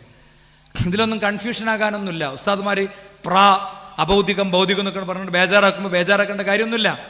വിശുദ്ധ ഖുർആൻ കൃത്യമായിട്ട് പറഞ്ഞു, നിങ്ങൾ അള്ളാഹുവിനോട് ചോദിച്ചോളൂ, അള്ളാഹു നിങ്ങൾക്ക് ഉത്തരം നൽകും. അമ്പിയാക്കൾക്ക് ഉത്തരം കൊടുത്തില്ലേ? റബ്ബി ഇന്നി മസ്സനിയദ്ദുർ വഅൻത അർഹമുർ റഹീമീൻ. അയ്യൂബ് അലൈഹിസ്സലാം അള്ളാഹിനോട് ചോദിച്ചപ്പോൾ അള്ളാഹു ഉത്തരം കൊടുത്തു. അയ്യൂബ് അലൈഹിസ്സലാമിനെ പോലെ ലോകത്ത് നമ്മളെ നാട്ടിൽ ആരാ സഹോദരന്മാരെ ഉള്ളത്? വൻ സമ്പന്നൻ ഒക്കെ പോയി. 11 മക്കളിൽ ഓരോ മക്കളും അങ്ങനെ മരിച്ചുകൊണ്ടിരിക്കുകയാണ്. 11 മക്കളിൽ ഓരോ മക്കളും മരിച്ചുകൊണ്ടിരിക്കുക. അദ്ദേഹം ഒരു മകനെ മറവ് ചെയ്ത് വരുമ്പോ അടുത്ത മകൻ രോഗിയായി. 11 മക്കളെയും മണ്ണിലേക്ക് വെച്ചു. അവസാനം അദ്ദേഹത്തിന് രോഗം ബാധിച്ചു. ചരിത്രത്തിൽ കാണാം, അദ്ദേഹത്തിന്റെ ഭാര്യന്റെ മുടി മുറിച്ചത് കണ്ടപ്പോൾ ചോദിച്ചു എന്തേന്ന്. സ്ത്രീകളുടെ, സുന്ദരികളായ സ്ത്രീകളുടെ മുടി വാങ്ങണ ഒരു സമ്പ്രദായം ആ നാട്ടിലുണ്ടായിരുന്നു. പൈസ ഇട്ടിരുന്നു. ഭർത്താവിനെ പോറ്റാൻ ആ മുടി മുറിച്ച് വിറ്റ രംഗം വന്നപ്പോഴാണ് അദ്ദേഹം പ്രാർത്ഥിച്ചതെന്നൊരു തഫ്സീർ കാണാം. എന്ത്? പടച്ചോനെ എന്നെ നീ സഹായിക്കണേ. അപ്പോഴും അദ്ദേഹം അള്ളാഹുവോടാണ് പ്രാർത്ഥിച്ചത്. അപ്പോഴും ഞമ്മക്ക് അവിടെ ഒരു ചോദ്യം ഉണ്ടാവും. എന്താ ചോദ്യം? അതൊക്കെ നബിയല്ലേ, നബിയല്ലേ, നബിമാര് ചോദിച്ചാൽ കിട്ടും, നമ്മൾ ചോദിച്ചാൽ കിട്ടൂല. അങ്ങനത്തെ ആളുകൾക്കുള്ള ഉത്തരാണ് ആയത്തിന്റെ അവസാനത്തിൽ അല്ലാഹു പറഞ്ഞത്, വദിക്റാ ലിൽ ആബിദീൻ. ആരാധിക്കണവർക്കൊക്കെ ഇതിൽ ഗുണപാഠമുണ്ട്, ഇതിൽ ദൃഷ്ടാന്തമുണ്ട്. ഇനി യൂനുസ് നബി അലൈഹി സ്വലാം ആരോടാ പ്രാർത്ഥിച്ചത്? വാഹന അപകടത്തിൽപ്പെട്ടപ്പോ വദന്നൂനു ഇദ് ദഹബ മുഗാദിബ ഫളന്ന അല്ലൻ നഖ്ദിർ അലൈഹി ഫനാദാ ഫിദ്ദുലുമാതി അല്ലാ ഇലാഹ ഇല്ലാ അൻത സുബ്ഹാനക ഇന്നി കുൻതു മിനൽ ളാലിമീൻ. അദ്ദേഹം കോപിഷ്ഠനായി പോയി. എന്താ ചരിത്രം കണ്ടോ? നാട്ടുകാരെടുത്ത് അദ്ദേഹം പറഞ്ഞു, മനുഷ്യന്മാരെ പടച്ചോനോടെ പ്രാർത്ഥിക്കാവൂ. ഉടനെ വിളിച്ചു പുത്തൻവാദിയിൽ. അള്ളാഹു അല്ലാത്തവരോട് തേടരുതേന്ന് വിളിച്ചു. കാലിലെടുത്ത് എറിഞ്ഞു, ആക്രമിച്ചു, വിഷമിച്ച് ദേഷ്യം പിടിച്ച് നിങ്ങളെ പണി നോക്കി, എനിക്കിത് പറയാൻ വയ്യാന്ന് പറഞ്ഞ അദ്ദേഹം എന്ത് ചെയ്തു? കടപ്പുറത്ത് ഇങ്ങനെ നിൽക്കുമ്പോൾ ഒരു കപ്പലതാ വരുന്നേ. ആ കപ്പലിൽ കയറി പോകുമ്പോ കപ്പല് മുങ്ങാറായപ്പോ അതിൽ നിന്ന് ഒരാൾ പുറത്തേക്ക് ആടണമെന്ന് കപ്പിത്താൻ പറഞ്ഞു. നറുക്കിട്ടപ്പോ പേര് വന്നത് യൂനുസ് അലൈഹി ഇസ്ലാമിൻ്റെത്. മാറ്റി മാറ്റി ഇട്ടു. എല്ലാവർക്കും അത്ര ഇഷ്ടമായിരുന്നു. അവസാനം അദ്ദേഹം പറഞ്ഞു, ഞാൻ ചാടിക്കോളാം. ചാടിയപ്പോ തിമീങ്കലം വിഴുങ്ങി. തിമീങ്കലത്തിന്റെ ഉള്ളെന്നാ പ്രാർത്ഥിക്കണത്. ഒന്ന് കടലിന്റെ ഇരുട്ട്, തിമീങ്കലത്തിന്റെ വയറിന്റെ ഇരുട്ട്, ഹൃദയത്തിലെ ദുഃഖത്തിന്റെ ഇരുട്ട്. ആ ളുലുമാത്തിൽ എന്ന് പ്രാർത്ഥിച്ചു, പടച്ചോനെ സഹായിക്കണേ എന്ന് പ്രാർത്ഥിച്ചു. അപ്പൊ അള്ളാഹു ഉത്തരം കൊടുത്തു. അള്ളാഹു ഉത്തരം കൊടുത്തു. ഹദീസിൽ കാണാം, അള്ളാഹു അതോട് അദ്ദേഹം ചോദിച്ചിട്ടില്ലായിരുന്നെങ്കിൽ അള്ളാഹു ഇതിന് ഉത്തരം കൊടുക്കൂലായിരുന്നു. അപ്പൊ ചില ചോദ്യങ്ങളൊക്കെ ചിലതിനൊക്കെ നമുക്ക് നടക്കാത്ത എന്തുകൊണ്ടാ? നമ്മൾ പടച്ചോനോട് ഇരുന്ന് തേടാത്തോണ്ട് തന്നെയാണ്. അതല്ലേ മനസ്സിലാക്കണ്ടേ? അതല്ലേ മനസ്സിലാക്കണ്ടേ? ഇനി അത് യൂനുസ് നബി അലൈഹി സ്വലാം ആയതുകൊണ്ടല്ലേ എന്ന് ചിന്തിക്കുന്നവർക്ക് ഈ ആയത്തിന്റെ അവസാനത്തിൽ എന്താ അറിയോ? വകദാലിക നുൻജിൽ മുഅ്മിനീൻ. അപ്രകാരമാണ് വിശ്വാസികളെ നമ്മൾ രക്ഷപ്പെടുത്തുക. വിശ്വാസികൾ ആര് ചോദിച്ചാലും കിട്ടുന്ന ഖുർആൻ പറഞ്ഞത്. ഇപ്പൊ ഖുർആൻ പറഞ്ഞ അമ്പിയാക്കൾ എത്ര ആള്? ഇബ്രാഹിം നബി അലൈഹി സ്വലാമിനെ എടുക്കി. നിങ്ങൾ നിരാശപ്പെട്ട് സങ്കടപ്പെട്ട് ജീവിക്കുന്ന ആളുകൾ ആലോചിക്കുക. IVF ട്രീറ്റ്മെന്റുകളുടെ മുന്നിൽ തളർന്നിരിക്കുന്നവർ ചിന്തിക്കുക. എന്താ? നമ്മളെ നാട്ടിലെ പള്ളിയിൽ 90 വയസ്സായ ഒരു കാരണോലിരുന്നിട്ട് റബ്ബി ഹബ്ലി മിനസ് സാലിഹീൻ, പടച്ചോനെ സാലിഹായ ഒരു കുഞ്ഞിനെ എനിക്ക് നീ തരണേ എന്ന് പ്രാർത്ഥിച്ച നമ്മളിങ്ങനെ തോണ്ടിയിട്ട് പറയും, പാവാണ് കുട്ടിനെങ്ങനെ ചോദിച്ചുകൊണ്ടിരിക്കുകയാണ് ഇപ്പോഴും അല്ലേ? വളരെ വയോധികനായ ഇബ്രാഹിം നബി അലൈഹി സ്വലാം, നമ്മളെ നാട്ടിലെ മെഡിക്കൽ സയൻസിന്റെ ഭാഷയിൽ പറഞ്ഞാൽ അവരുടെ ഭാര്യയുടെ ഗർഭപാത്രത്തിന്റെ ഉദരത്തിൽ ഒരു കുഞ്ഞു ജീവന്റെ തുടിപ്പിന്റെ ഒരു സാധ്യതയും ഇല്ലാത്തൊരു കാലത്താ ചോദിക്കണത്. അദ്ദേഹം ഒന്ന് ചോദിച്ചപ്പോ പടച്ചോ 2 കൊടുത്ത് ഉത്തരം പറഞ്ഞ്. എന്തിനറിയോ? നിരാശപ്പെടാതെ ചോദിക്കാനുള്ള ആഹ്വാനാണ് പടച്ചോൻ അതിലൂടെ ചോദിച്ചത്. അപ്പൊ എന്താ ഇബ്രാഹിം നബി അലൈഹി സ്വലാം പറഞ്ഞത്? അൽഹംദുലില്ലാഹില്ലദീ വഹബ ലീ അലൽ കിബരി ഇസ്മാഈല വ ഇസ്ഹാഖ്. ഞാൻ ഒരു ഇസ്മായിലിനെ ചോദിച്ചപ്പോ എനിക്കൊരു ഇസ്ഹാഖിനെയും കൂടി തന്ന റബ്ബേ നിനക്ക് സ്തുതി. കുട്ടിനെ കിട്ടിയ ഉടനെ ഏതെങ്കിലും ജാറത്തേക്ക് പായല്ല ചെയ്തത്, അള്ളാഹുവിനോട് സ്തുതി പറഞ്ഞു. ഓരോ നബിമാരെയും എടുത്തോളി സഹോദരന്മാരെ. ആ നബിമാര് അവരാണ് നിങ്ങൾക്ക് മാതൃക എന്നാ ഖുർആൻ പറഞ്ഞത്. ഉലൈകല്ലദീന ഹദാഹുമുല്ലാ, അവരല്ല ഹിദായത്ത് കൊടുത്തവരാണ്. ഫബിഹുദാഹു മുഖ്തദി, അവരുടെ വഴികൾ പിൻപറ്റണം. അതാണ് ഇപ്പോൾ ഇവിടെ മുജാഹിദീങ്ങൾ ചെയ്യുന്ന ഒന്നാമത്തെ കുഴപ്പം. ഇനി ഖുർആൻ പറഞ്ഞ ഔലിയാക്കൾ ആരോടാ പ്രാർത്ഥിച്ചത്? ഖുർആൻ പറഞ്ഞ ഔലിയാക്കളാണ് അസ്ഹാബുൽ കഹ്ഫ്. ഇദ് അവൽ ഫിത്യതു ഇലൽ കഹ്ഫി ഫഖാലു റബ്ബനാ ഹബ് ലനാ പിന്നെ അവരുടെ ആ ഒരു ഗുഹയിൽ വെച്ച് അവർ പ്രാർത്ഥിക്കുകയാണ്, ഞങ്ങൾക്ക് റഹ്മത്ത് ആവശ്യമുണ്ട് പടച്ചോനെ, വഹയ്യ് മിൻ അംരിനാ റഷദ, ഞങ്ങളെ സംബന്ധിച്ചിടത്തോളം ഞങ്ങളുടെ പ്രശ്നത്തിൽ നീ പരിഹാരം ഉണ്ടാക്കി തരണേ പടച്ചോനെ എന്ന് ആ ഔലിയാക്കൾ പ്രാർത്ഥിച്ചത് ആരോടാ? അള്ളാഹിനോടാണ്. ഇനി ഗുഹയിൽ കുടുങ്ങി, കല്ല് മുന്നിൽ വന്ന് വീണു, വലിയ പാറ, പൊക്കാൻ JCB ഇല്ല, തുരക്കാൻ ആളുകളില്ല, ഗവൺമെന്റ് ഇല്ല, സിസ്റ്റം ഇല്ല, ഒന്നുമില്ല, രക്ഷാപ്രവർത്തനത്തിന് ആരുമില്ല, 24 hours മീഡിയ അറ്റൻഷൻ ഇല്ല. അവർ ചെയ്ത 3 നന്മകൾ എടുത്തു പറഞ്ഞു. ഞാൻ ചരിത്രം നീട്ടി പറയണ്ടല്ലോ. ഒന്നാമത്തെ ആൾ പറഞ്ഞു, ഞാൻ എൻ്റെ ബന്ധുവായ ഒരു സ്ത്രീനെ ആഗ്രഹിച്ച് നടക്കുകയായിരുന്നു, അവരുടെ ശരീരത്തിൽ ഇരുന്നു, അവരുടെ തുടയല്ലിൽ ഞാൻ ഇരുന്നു, എന്നോട് ഇത്തക്കില്ല എന്ന് പറഞ്ഞ് എണീറ്റ് പോകുന്നു. അതിന്റെ മഹത്വം കൊണ്ട് കല്ല് നീങ്ങണം. കല്ലട നീങ്ങും സുഹൃത്തുക്കളെ, ഇന്നും നീങ്ങും. ജീവിതത്തിലെ ദുരിതങ്ങളുടെ കല്ലുകൾ നീങ്ങും, പ്രയാസങ്ങൾ ഇല്ലാതെയാകും. എത്ര അനുഭവങ്ങളുണ്ട് നമ്മുടെ മുന്നിൽ, എത്ര അനുഭവങ്ങളുണ്ട് നമ്മളെ മുന്നിൽ. തീർച്ചയായും നമുക്ക് പലതും പറയാൻ പറ്റും കേട്ടോ. നമ്മുടെ ഒരു സഹപ്രവർത്തകൻ രാത്രി ഒരു 12 മണിക്ക് വിളിച്ചിട്ട് ഇങ്ങനെ ഭയങ്കര കരച്ചിലാണ്. ഞാൻ അദ്ദേഹത്തോട് പറഞ്ഞു, നിങ്ങൾ എന്താ വിഷയം? ഉമ്മ കിഡ്നി രോഗിയാണ്, വൈഫിന് സുഖമല്ല, ഓൾറെഡി ചികിത്സയിലാണ്, പെങ്ങളെ ഭർത്താവ് മരിച്ചിട്ട് 2 ആഴ്ചയായിട്ടുള്ളൂ. ഇന്നൊരു പുതിയ റിസൾട്ട് വന്നിരിക്കുന്നു, വാപ്പാക്ക് ക്യാൻസറാണ്. ഇയാളാണെങ്കിൽ ലക്ഷങ്ങളുടെ കടക്കാരനാണ്, നാട്ടിലൊന്നും ഇല്ലാതെ എല്ലായിടത്തുനിന്ന് മാറി നടക്കണം, അങ്ങനത്തെ ഒരു അവസ്ഥയിലാണ്. ഞാൻ അദ്ദേഹത്തോട് പറഞ്ഞു, പഠിച്ചോൻ പറഞ്ഞത് പഠിച്ചോനോട് ചോദിച്ചാൽ തരുന്നതാണ്. ഇപ്പം ഈ മാനസികാവസ്ഥയിൽ നല്ലോണം ഇരുന്നൻ പ്രാർത്ഥിച്ചോളി, റിസൾട്ടൊക്കെ അട്ടിമറി എന്ന് പറഞ്ഞു കേട്ടോ. അയാളുടെ ഒരു ചോദ്യത്തിന് വേറെ നമുക്ക് ഉത്തരമൊന്നും പറയാമല്ലോ. അടുത്ത ദിവസം വേറൊരു ടെസ്റ്റ് എടുത്തിട്ട് ഡോക്ടർ ഗംഗാധരനെ കാണിച്ചപ്പോൾ ഇതിൽ രണ്ടിലും വലിയൊരു ഇതുണ്ട്, ഇതിൽ റിസൾട്ടിൽ ഇപ്പോൾ ഉപ്പാക്ക് പ്രശ്നമൊന്നുമില്ല. തൃശ്ശൂർ സ്വദേശിയായ എൻ്റെ ഒരു സുഹൃത്തിൻ്റെ അനുഭവമാണ് ഞാൻ പറയണത്. ഇത് ഈ ഔലിയാക്കളെ കഥ പറയണ മറ്റേ തള്ളലല്ല. പടച്ചോൻ തരും നമുക്ക് ഉത്തരം. പക്ഷെ പടച്ചോൻ 3 നിലക്ക ഉത്തരം തരാം. ഒന്ന് ചോദിച്ചാൽ അപ്പം തന്നെ തരും.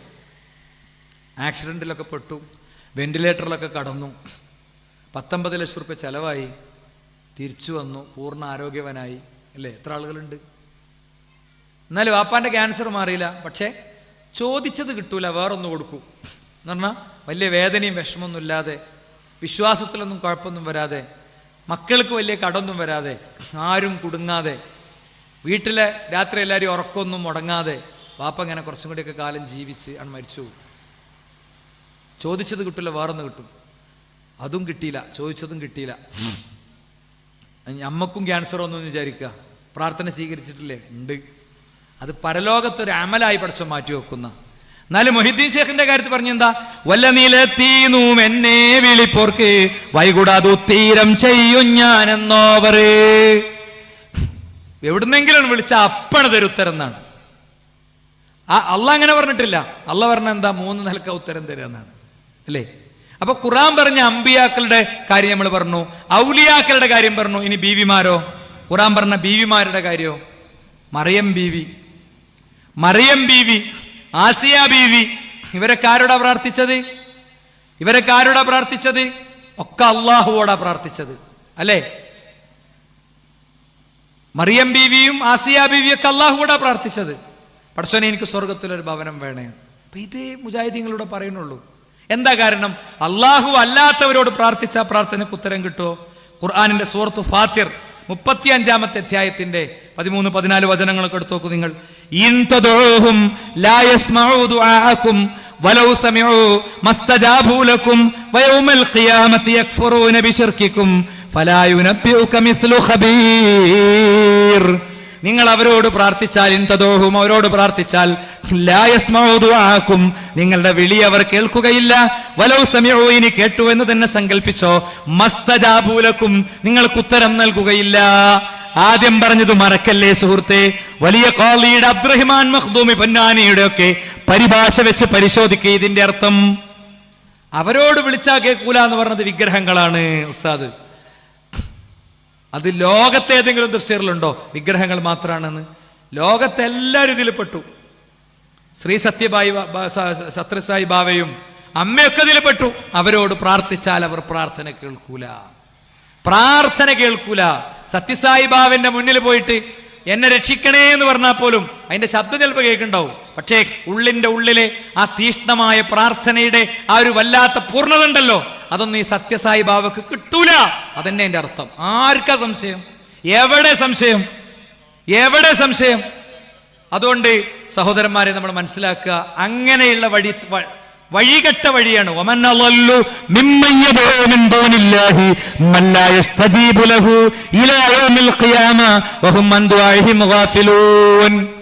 അല്ലാഹുവല്ലാത്തവരോട് പ്രാർത്ഥിക്കുക എന്നുള്ളത് വഴികെട്ടവരുടെ ഒരു റൂട്ടാണ്. ഒരിക്കലും പ്രാർത്ഥിക്കപ്പെടുന്നവർ അവരെ കേൾക്കുന്നില്ല, അവരശ്രദ്ധരായി കഴിയുകയാണ് എന്ന് വിശുദ്ധ ഖുർആൻ പറയാണ്. ഇനി അവരെത്രത്തോളം ദുർബലരാണ്. ലഹൂ ദഅവത്തുൽ ഹഖ് വല്ലദീന യദ്ഊന മിൻ ദൂനിഹി ലാ യസ്തജീബൂന ലഹും ബിശൈഇൻ ഇല്ലാ കബാസുതി കഫൈഹി ഇലൽ മാഇ ലിയബ്ലുഗ ഫാഹു വമാ ഹുവ ബിബാലിഗിഹി വമാ ദുആഉൽ കാഫിരീന ഇല്ലാ ഫീ ളലാൽ.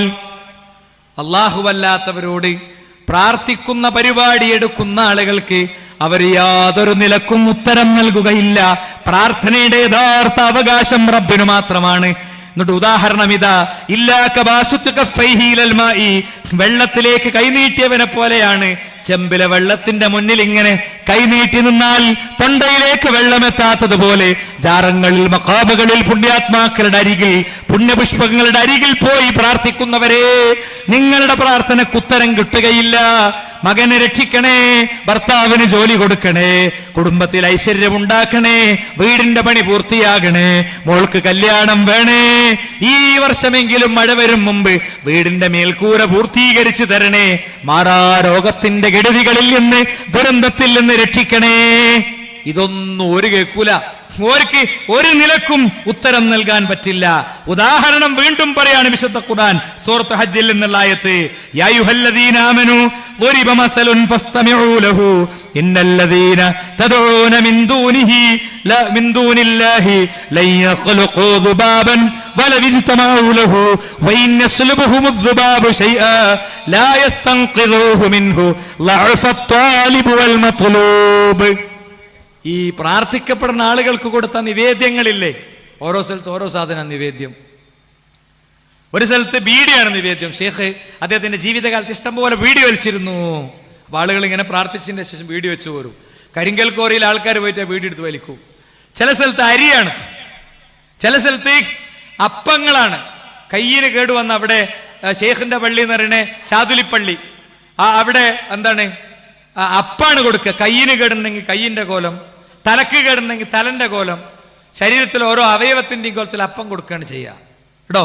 അങ്ങനെ അവരുടെ നേർച്ചന്റെ സമയത്ത് അപ്പം അങ്ങനെ ഉണ്ടാക്കി വെച്ചിട്ടുണ്ടാവും. ഇവിടുന്ന് വാങ്ങിയിട്ട് അവിടെ കൊടുക്കും, ഓരതിപ്പുറത്ത് കൂടെ കൊണ്ടുവന്ന് ഇവിടെ ഇടും, പിന്നെയും പൈസ കൊടുക്കും. ഇതാണ് പരിപാടി.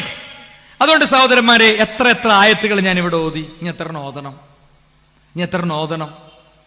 വിശുദ്ധ ഖുർആനിലെ ഈ ആയത്തുകളൊക്കെ ഉണ്ടായിരിക്കെ നമുക്ക് എങ്ങനെയാണ് മാലകൾ എടുക്കാൻ പറ്റുക? മാലകളിൽ ഈ ശിർക്കാണുള്ളത്. മാലകളിൽ ഈ പറയുന്ന അരുതെന്ന് പറഞ്ഞ ഈ ശിർക്കാണുള്ളത്. ഈ ശിർക്ക് ചെയ്ത വ്യക്തി ഇന്നല്ലാഹ ലാ യഗ്ഫിറു അൻ യുശ്റക ബിഹി വയഗ്ഫിറു മാ ദൂന ദാലിക ലിമൻ യശാ. അല്ലാഹു ശിർക്ക് പൊറുക്കൂല, അല്ലാത്തത് പൊറുക്കും. അബൂദറുൽ ഗിഫാരി ഒരു ചന്ദ്രോദയത്തിന്റെ രാത്രിയിൽ മുത്തുനബിയുടെ കൂടെ പോകുന്നുണ്ട്. പ്രവാചകൻ ഇങ്ങനെ തനിച്ചു പോകുന്നത് കണ്ടപ്പോ പിന്നാലെ കൂടിയതാണ്. കാൽപാദത്തിന്റെ ശബ്ദം കേട്ട് റസൂലുള്ള ചോദിച്ചു, ആരാണ് എന്നെ പിന്തുടരുന്നത്? ഞാനാണ് നബിയെ. പിന്നെ നടത്തം ഒന്നിച്ചായി. ഒരു മലയുടെ അടുത്തെത്തിയപ്പോ, പാറക്കെട്ടിന്റെ അടുത്തെത്തിയപ്പോ റസൂലുള്ളാഹി സ്വല്ലല്ലാഹു അലൈഹി വസല്ലം തങ്ങൾ അദ്ദേഹത്തോട് അവിടെ നിൽക്കാൻ വേണ്ടി പറഞ്ഞിട്ട് നേരെ ആ പാറയുടെ ഭാഗത്തേക്ക് പോകുന്നു. തിരിച്ചു വരുമ്പോ പ്രവാചകൻ ഇങ്ങനെ പറയാണ്,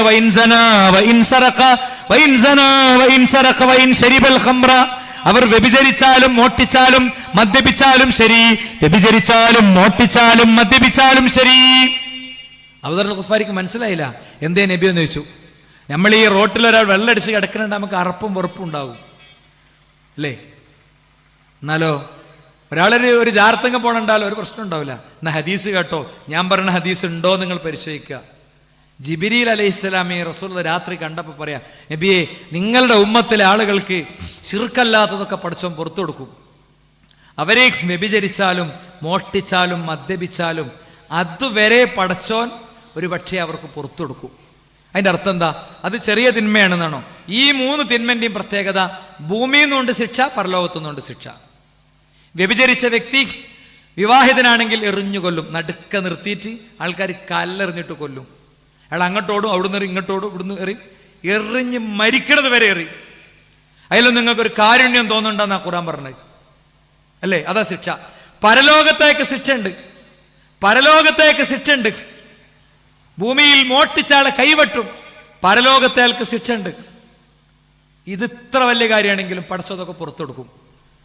അയാൾ ചെയ്ത മറ്റ് നന്മകൾ കൊണ്ട്, ഇന്നൽ ഹസനാത്ത് തുദ്ഹിബിന സയ്യിആത്ത്, നന്മകൾ കൊണ്ട് തിന്മ മായ്ക്കപ്പെടും. പക്ഷെ ശിർക്കോ, മൊഹിദ്ദീൻ ശൈഖെ രക്ഷിക്കണേ, ബദരീങ്ങളെ കാക്കണേ എന്നുള്ള തേട്ടം പടച്ചോൻ പുറത്തു തരൂല. അത് ചെയ്താൽ പ്രിയപ്പെട്ടവരെ, അള്ളാഹുവിന്റെ റസൂൽ പറയാണ്, അത് ചെയ്താൽ അമ്പിയാക്കളെ വിളിച്ചിട്ട് പറയാണ്, റസൂലുള്ളാഹിനെ വിളിച്ചിട്ട് പറയാണ്, ലഇൻ അശറക്ത ലയഹബതന്ന അമലുക, അങ്ങ് ശിർക്ക് ചെയ്താൽ അങ്ങയുടെ അമൽ പൊളിഞ്ഞു പോകും നബിയേ. 10-14 പ്രവാചകന്മാരെ ചരിത്രത്തിൽ നിന്ന് എടുത്തുദ്ധരിച്ചുകൊണ്ട് റസൂലുള്ളാഹിയെ കൊണ്ട് ഓദിപ്പിക്കുകയാണ്, വലൗ വശറകൂ ലഹബിത അൻഹും മാ കാനൂ യഅമലൂൻ, അവരെങ്ങാനും ശിർക്ക് ചെയ്താൽ അവരുടെ അമലും തകർന്നു പോകും. എന്നിട്ട് ഖുർആൻ ഒന്നുകൂടി അടിവരയിട്ട് പറയുന്നു, ഇന്നഹു മൻ യുശ്രികു ബില്ലാഹ് ഫഖദ് ഹറമല്ലാഹു അലൈഹിൽ ജന്ന, ആരെങ്കിലും ശിർക്ക് ചെയ്താൽ ശിർക്ക് ചെയ്തവന്റെ സ്ഥാനം നരകമാണ്. ആരാണെങ്കിലും കേട്ടോളിങ്ങള്, ഇബ്രാഹിം നബി അലൈഹി സ്വലാം ആരാണ്? ഒറ്റ ശ്വാസത്തിൽ ഞാൻ പറയാം. 10, 17, 18 വയസ്സാകുമ്പോൾ ആദ്യം അള്ളാഹ് നബിയാക്കി, പിന്നെ റസൂലാക്കി, പിന്നെ ഉലുൽ അസ്മിൽ ഉൾപ്പെടുത്തി, അള്ളാഹിന്റെ കൂട്ടുകാരനാക്കി, അള്ളാഹുവിന്റെ സൃഷ്ടി രഹസ്യങ്ങൾ കാണിച്ചു കൊടുത്തു. അള്ളാഹു സുബ്ഹാനഹു വ തആല അദ്ദേഹത്തെ ഒരു ജനതയുടെ ഡ്യൂട്ടി ചെയ്ത ആളെന്ന് പറഞ്ഞു. എല്ലാതും പൂർത്തീകരിച്ച ഇബ്രാഹിം അല്ലദീ വഫ, എല്ലാം ചെയ്ത ആളാണെന്ന് പറഞ്ഞു. ഒരുപാട് അംഗീകാരം. ആ ഇബ്രാഹിം നബി അലൈഹി സ്വലാം പരലോകത്ത് ആവശ്യപ്പെടുന്ന ഒരു കാര്യമുണ്ട്. അദ്ദേഹത്തിന്റെ വാപ്പ ആസർ വന്നിട്ട് പറയും, മോനെ, ഉപ്പാക്കുപ്പ കാര്യമൊക്കെ മനസ്സിലായി, ഉപ്പാന്റെ കുട്ടി ഉപ്പാക്ക് വേണ്ടി ഒന്ന് പ്രാർത്ഥിക്കണം, നരകത്ത് പോകാൻ വയ്യ. ഹദീസിലുള്ളതാണ് കേട്ടോ. ഇമാം മുസ്ലിം കിതാബുൽ ഈമാനിൽ ഉദ്ധരിച്ചതാണ്. കേട്ടോളി, നല്ലോണം കേട്ടോളി. കിതാബുൽ ഈമാനിലെ ഹദീസ് തുടർന്ന് വായിക്കുമ്പോൾ കാണുന്ന എന്താ? അപ്പൊ ഇബ്രാഹിം നബി അലൈഹി സ്വലാം ചോദിച്ചില്ല, ഞാനും എന്റെ ഹാജറയും ആൾക്കൂട്ടത്തിൽ തനിച്ചായപ്പോ അരികിലെത്തി ആശ്വസിപ്പിച്ചില്ലെന്നു മാത്രമല്ല, എനിക്ക് വേണ്ടി തീക്കുണ്ടാരം ഒരുങ്ങിയപ്പോ ആൾക്കൂട്ടങ്ങൾ അവരുടെ തലയിൽ വിറകിന്റെ കെട്ടുമേറ്റി വന്നപ്പോ എന്റെ ഉപ്പച്ചിയെ നിങ്ങളും വന്നില്ലേ? തീക്കുണ്ടാരത്തിലേക്ക് എന്നെ എറിഞ്ഞപ്പോ അരുതെന്ന് പറഞ്ഞില്ലെന്ന് മാത്രമല്ല, അത് കണ്ട് നിങ്ങൾ അട്ടഹസിച്ച് ചിരിച്ചില്ലേ? വിഗ്രഹാരാധകനായ, വിഗ്രഹത്തെ നിർമ്മിക്കുന്ന അങ്ങയുടെ പണിശാലയിൽ വന്ന് ഞാൻ തൗഹീദ് പറഞ്ഞപ്പോ ആ വിഗ്രഹത്തിന്റെ ആ കഷ്ണങ്ങൾ എടുത്ത് എന്നെ നിങ്ങൾ എറിഞ്ഞില്ലേ? ഇതൊന്നും അദ്ദേഹം ചോദിച്ചില്ല. ഒറ്റ കാര്യം പടച്ചോനോട് പറഞ്ഞു, പടച്ചോനെ, എനിക്ക് നീ പരലോകത്താളുകൾ ഒരുമിച്ച് കൂട്ടുന്ന ദിവസം എന്നെ വഷളാക്കൂല എന്ന് പറഞ്ഞിട്ടുണ്ട്, അതുകൊണ്ട് എൻ്റെ ഉപ്പാക്ക് സ്വർഗം വേണം. ഇത്രയും ഉന്നതനായ ഇബ്രാഹിം നബി അലൈഹി സ്വലാം ചോദിച്ചിട്ട് പടച്ചോൻ കൊടുത്തോ? നമ്മൾ ഏത് ശൈഖിന്റെ ഔസാരത്തിൽ പോകുന്ന വിചാരിക്കുന്നത്? ഏത് ശൈഖിന്റെ ത്വരീഖത്തിന്റെ ബലത്തിൽ നാളെ സ്വർഗം കടക്കാന്നാ വിചാരിക്കണത്? സഹോദരന്മാരെ, ഇബ്രാഹിം നബി അലൈഹി സ്വലാമിനോട് പടച്ചോൻ പറഞ്ഞു, നിന്റെ കാലിന്റെ താഴേക്കൊന്ന് നോക്ക്. കാലിന്റെ താഴേക്ക് നോക്കുമ്പോ ഒരു നികൃഷ്ട ജീവിയായി വാപ്പ മാറിയിരിക്കുന്നു. എന്നിട്ട് നേരെ നരകത്തിലേക്കാണ് പോണത്. നിങ്ങളൊന്ന് ആലോചിച്ച് നോക്ക്. അപ്പൊ ഈ ശിർക്ക് എന്താ? ഇബ്രാഹിം നബി അലൈഹി സ്വലാമിന്റെ വാപ്പ ചെയ്ത ആകെയുള്ള കുഴപ്പം കൊലപാതകം, മദ്യപാനം ഒന്നുമല്ല, ശിർക്കാണ്. ആ ശിർക്ക് എന്താ? ആ ശിർക്ക് മനസ്സിലാക്കാത്ര ബുദ്ധിമുട്ടുള്ളതല്ല. നമുക്ക് ബദറിൽ 2 ടെന്റിലൊന്ന് പോയി വരാം. ബദറിന്റെ ഒരു ടെന്റിൽ പ്രവാചകനും സ്വഹാബത്തും അപ്രതീക്ഷിതമായ യുദ്ധം. അവരുടെ കയ്യിൽ ആയുധങ്ങളില്ല, അവരുടെ അടുത്ത് യുദ്ധപരിചയമുള്ളവരില്ല, അടിമകളും പാവങ്ങളുമാണ്. നടന്നാണ് യുദ്ധത്തിന് വന്നത്. അപ്രതീക്ഷിത യുദ്ധമാണ്.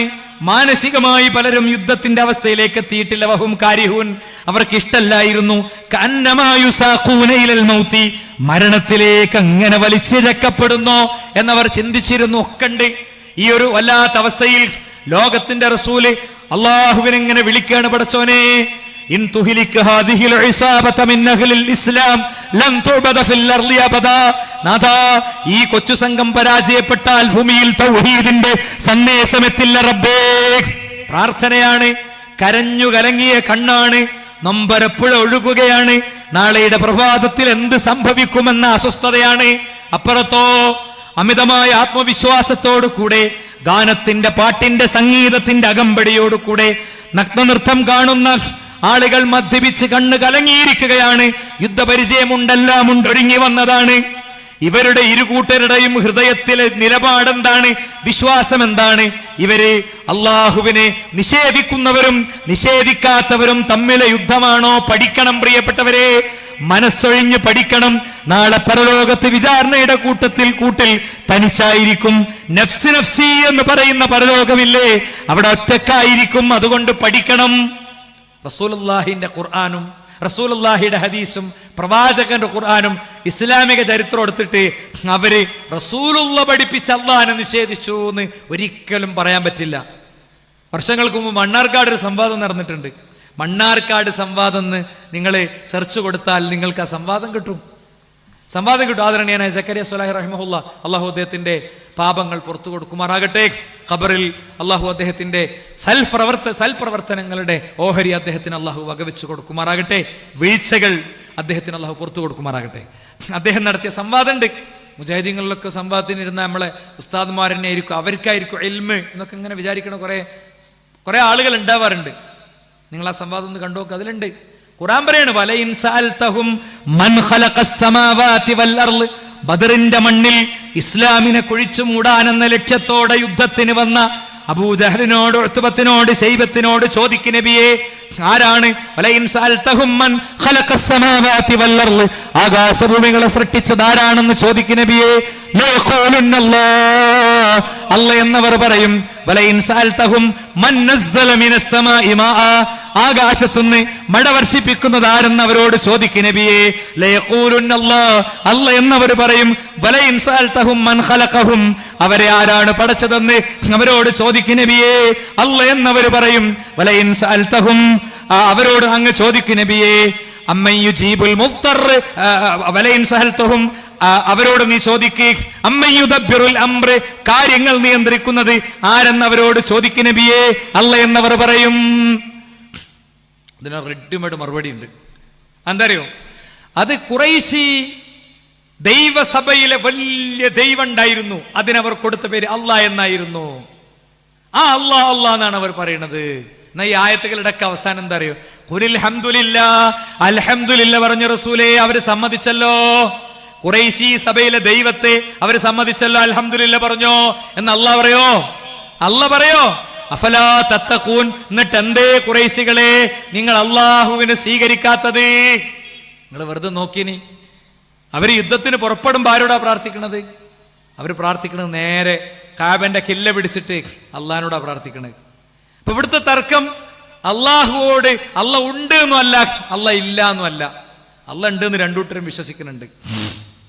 അള്ളാഹുവിന്റെ റസൂല് പഠിപ്പിച്ച അള്ളാഹുവിനെ കുറിച്ച് ചില സിഫത്തുകളിൽ അവർക്ക് വിശ്വാസം ഉണ്ടായിരുന്നില്ല. അള്ളാഹ് റഹ്മാനാണ് എന്ന് വിശ്വസിച്ചില്ല. എന്താ? അത് പഠിച്ചവനൊരു യോഗ്യത കുറവാണെന്ന് അവർ വിചാരിച്ച്. എന്താണ്? നന്മ ചെയ്യണവർക്കും തിന്മ ചെയ്യണവർക്കും ഒക്കെ സൗകര്യം ചെയ്തു കൊടുക്കുക, ശ്വസിക്കാൻ വായു കൊടുക്കുക, വെള്ളം കൊടുക്കുക, അതൊന്നും പടച്ചവനുണ്ടാകാൻ പറ്റാത്ത യോഗ്യതയാണെന്ന് അവർ വിശ്വസിച്ചു. ഒരു സിഫത്തിൽ അവർക്ക് പ്രശ്നം വന്നു. അതൊക്കെ ഉണ്ട്, അതൊക്കെ റെഡി തന്നെ. എന്നാലും അവർ അള്ളാഹുവിനോട് പ്രാർത്ഥിച്ചിട്ടില്ലേ?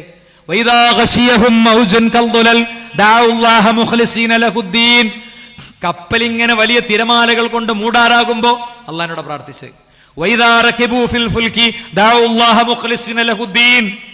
കപ്പൽ അപകടത്തിൽപ്പെടാറാകുമ്പോ കപ്പലിൽ കയറുമ്പോ അവർ അള്ളാഹുവിനോട് പ്രാർത്ഥിച്ച്. ഞങ്ങൾ ആയത്ത് മാത്രം അവിടെ ഉദ്ധരിക്കണേ, ഹദീസുകൾ അവിടെ ഉദ്ധരിക്കണേ, നിങ്ങൾ കേൾക്കുന്നുണ്ടല്ലോ. പിന്നെ എന്താ അവർക്കുള്ള കുഴപ്പം?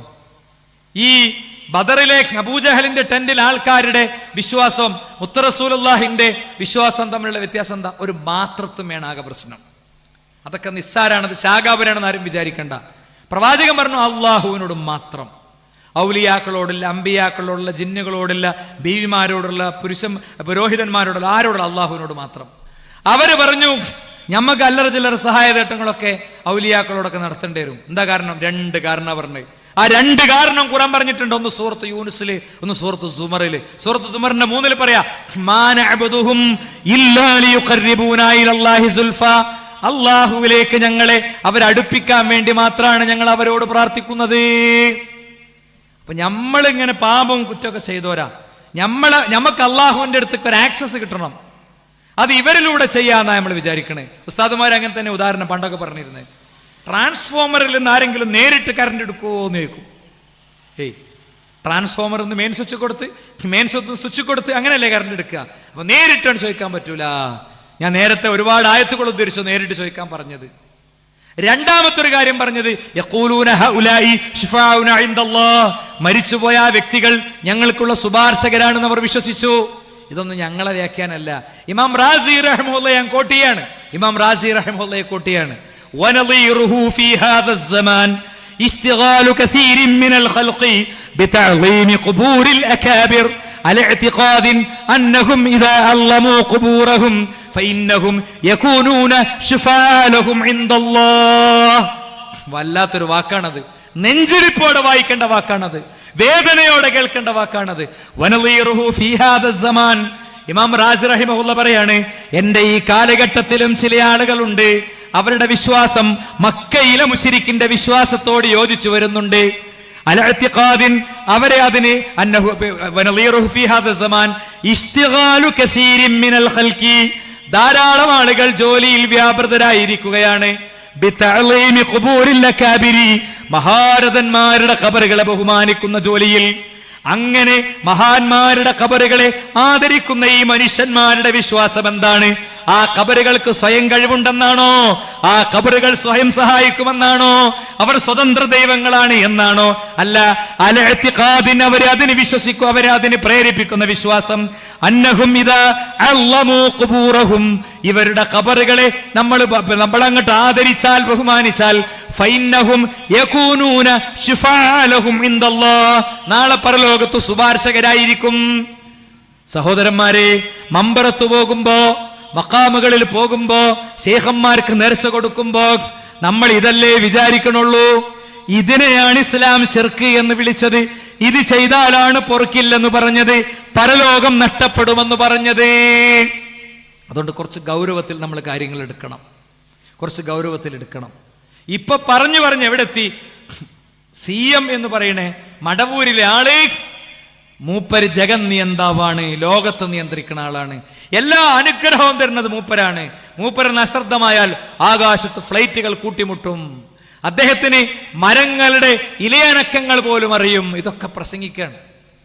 ഇവിടുന്ന് മഞ്ചേരി അപ്പുറത്ത് ഉള്ളൊരു ഒരു ജിന്നുപള്ളി ഉണ്ട്.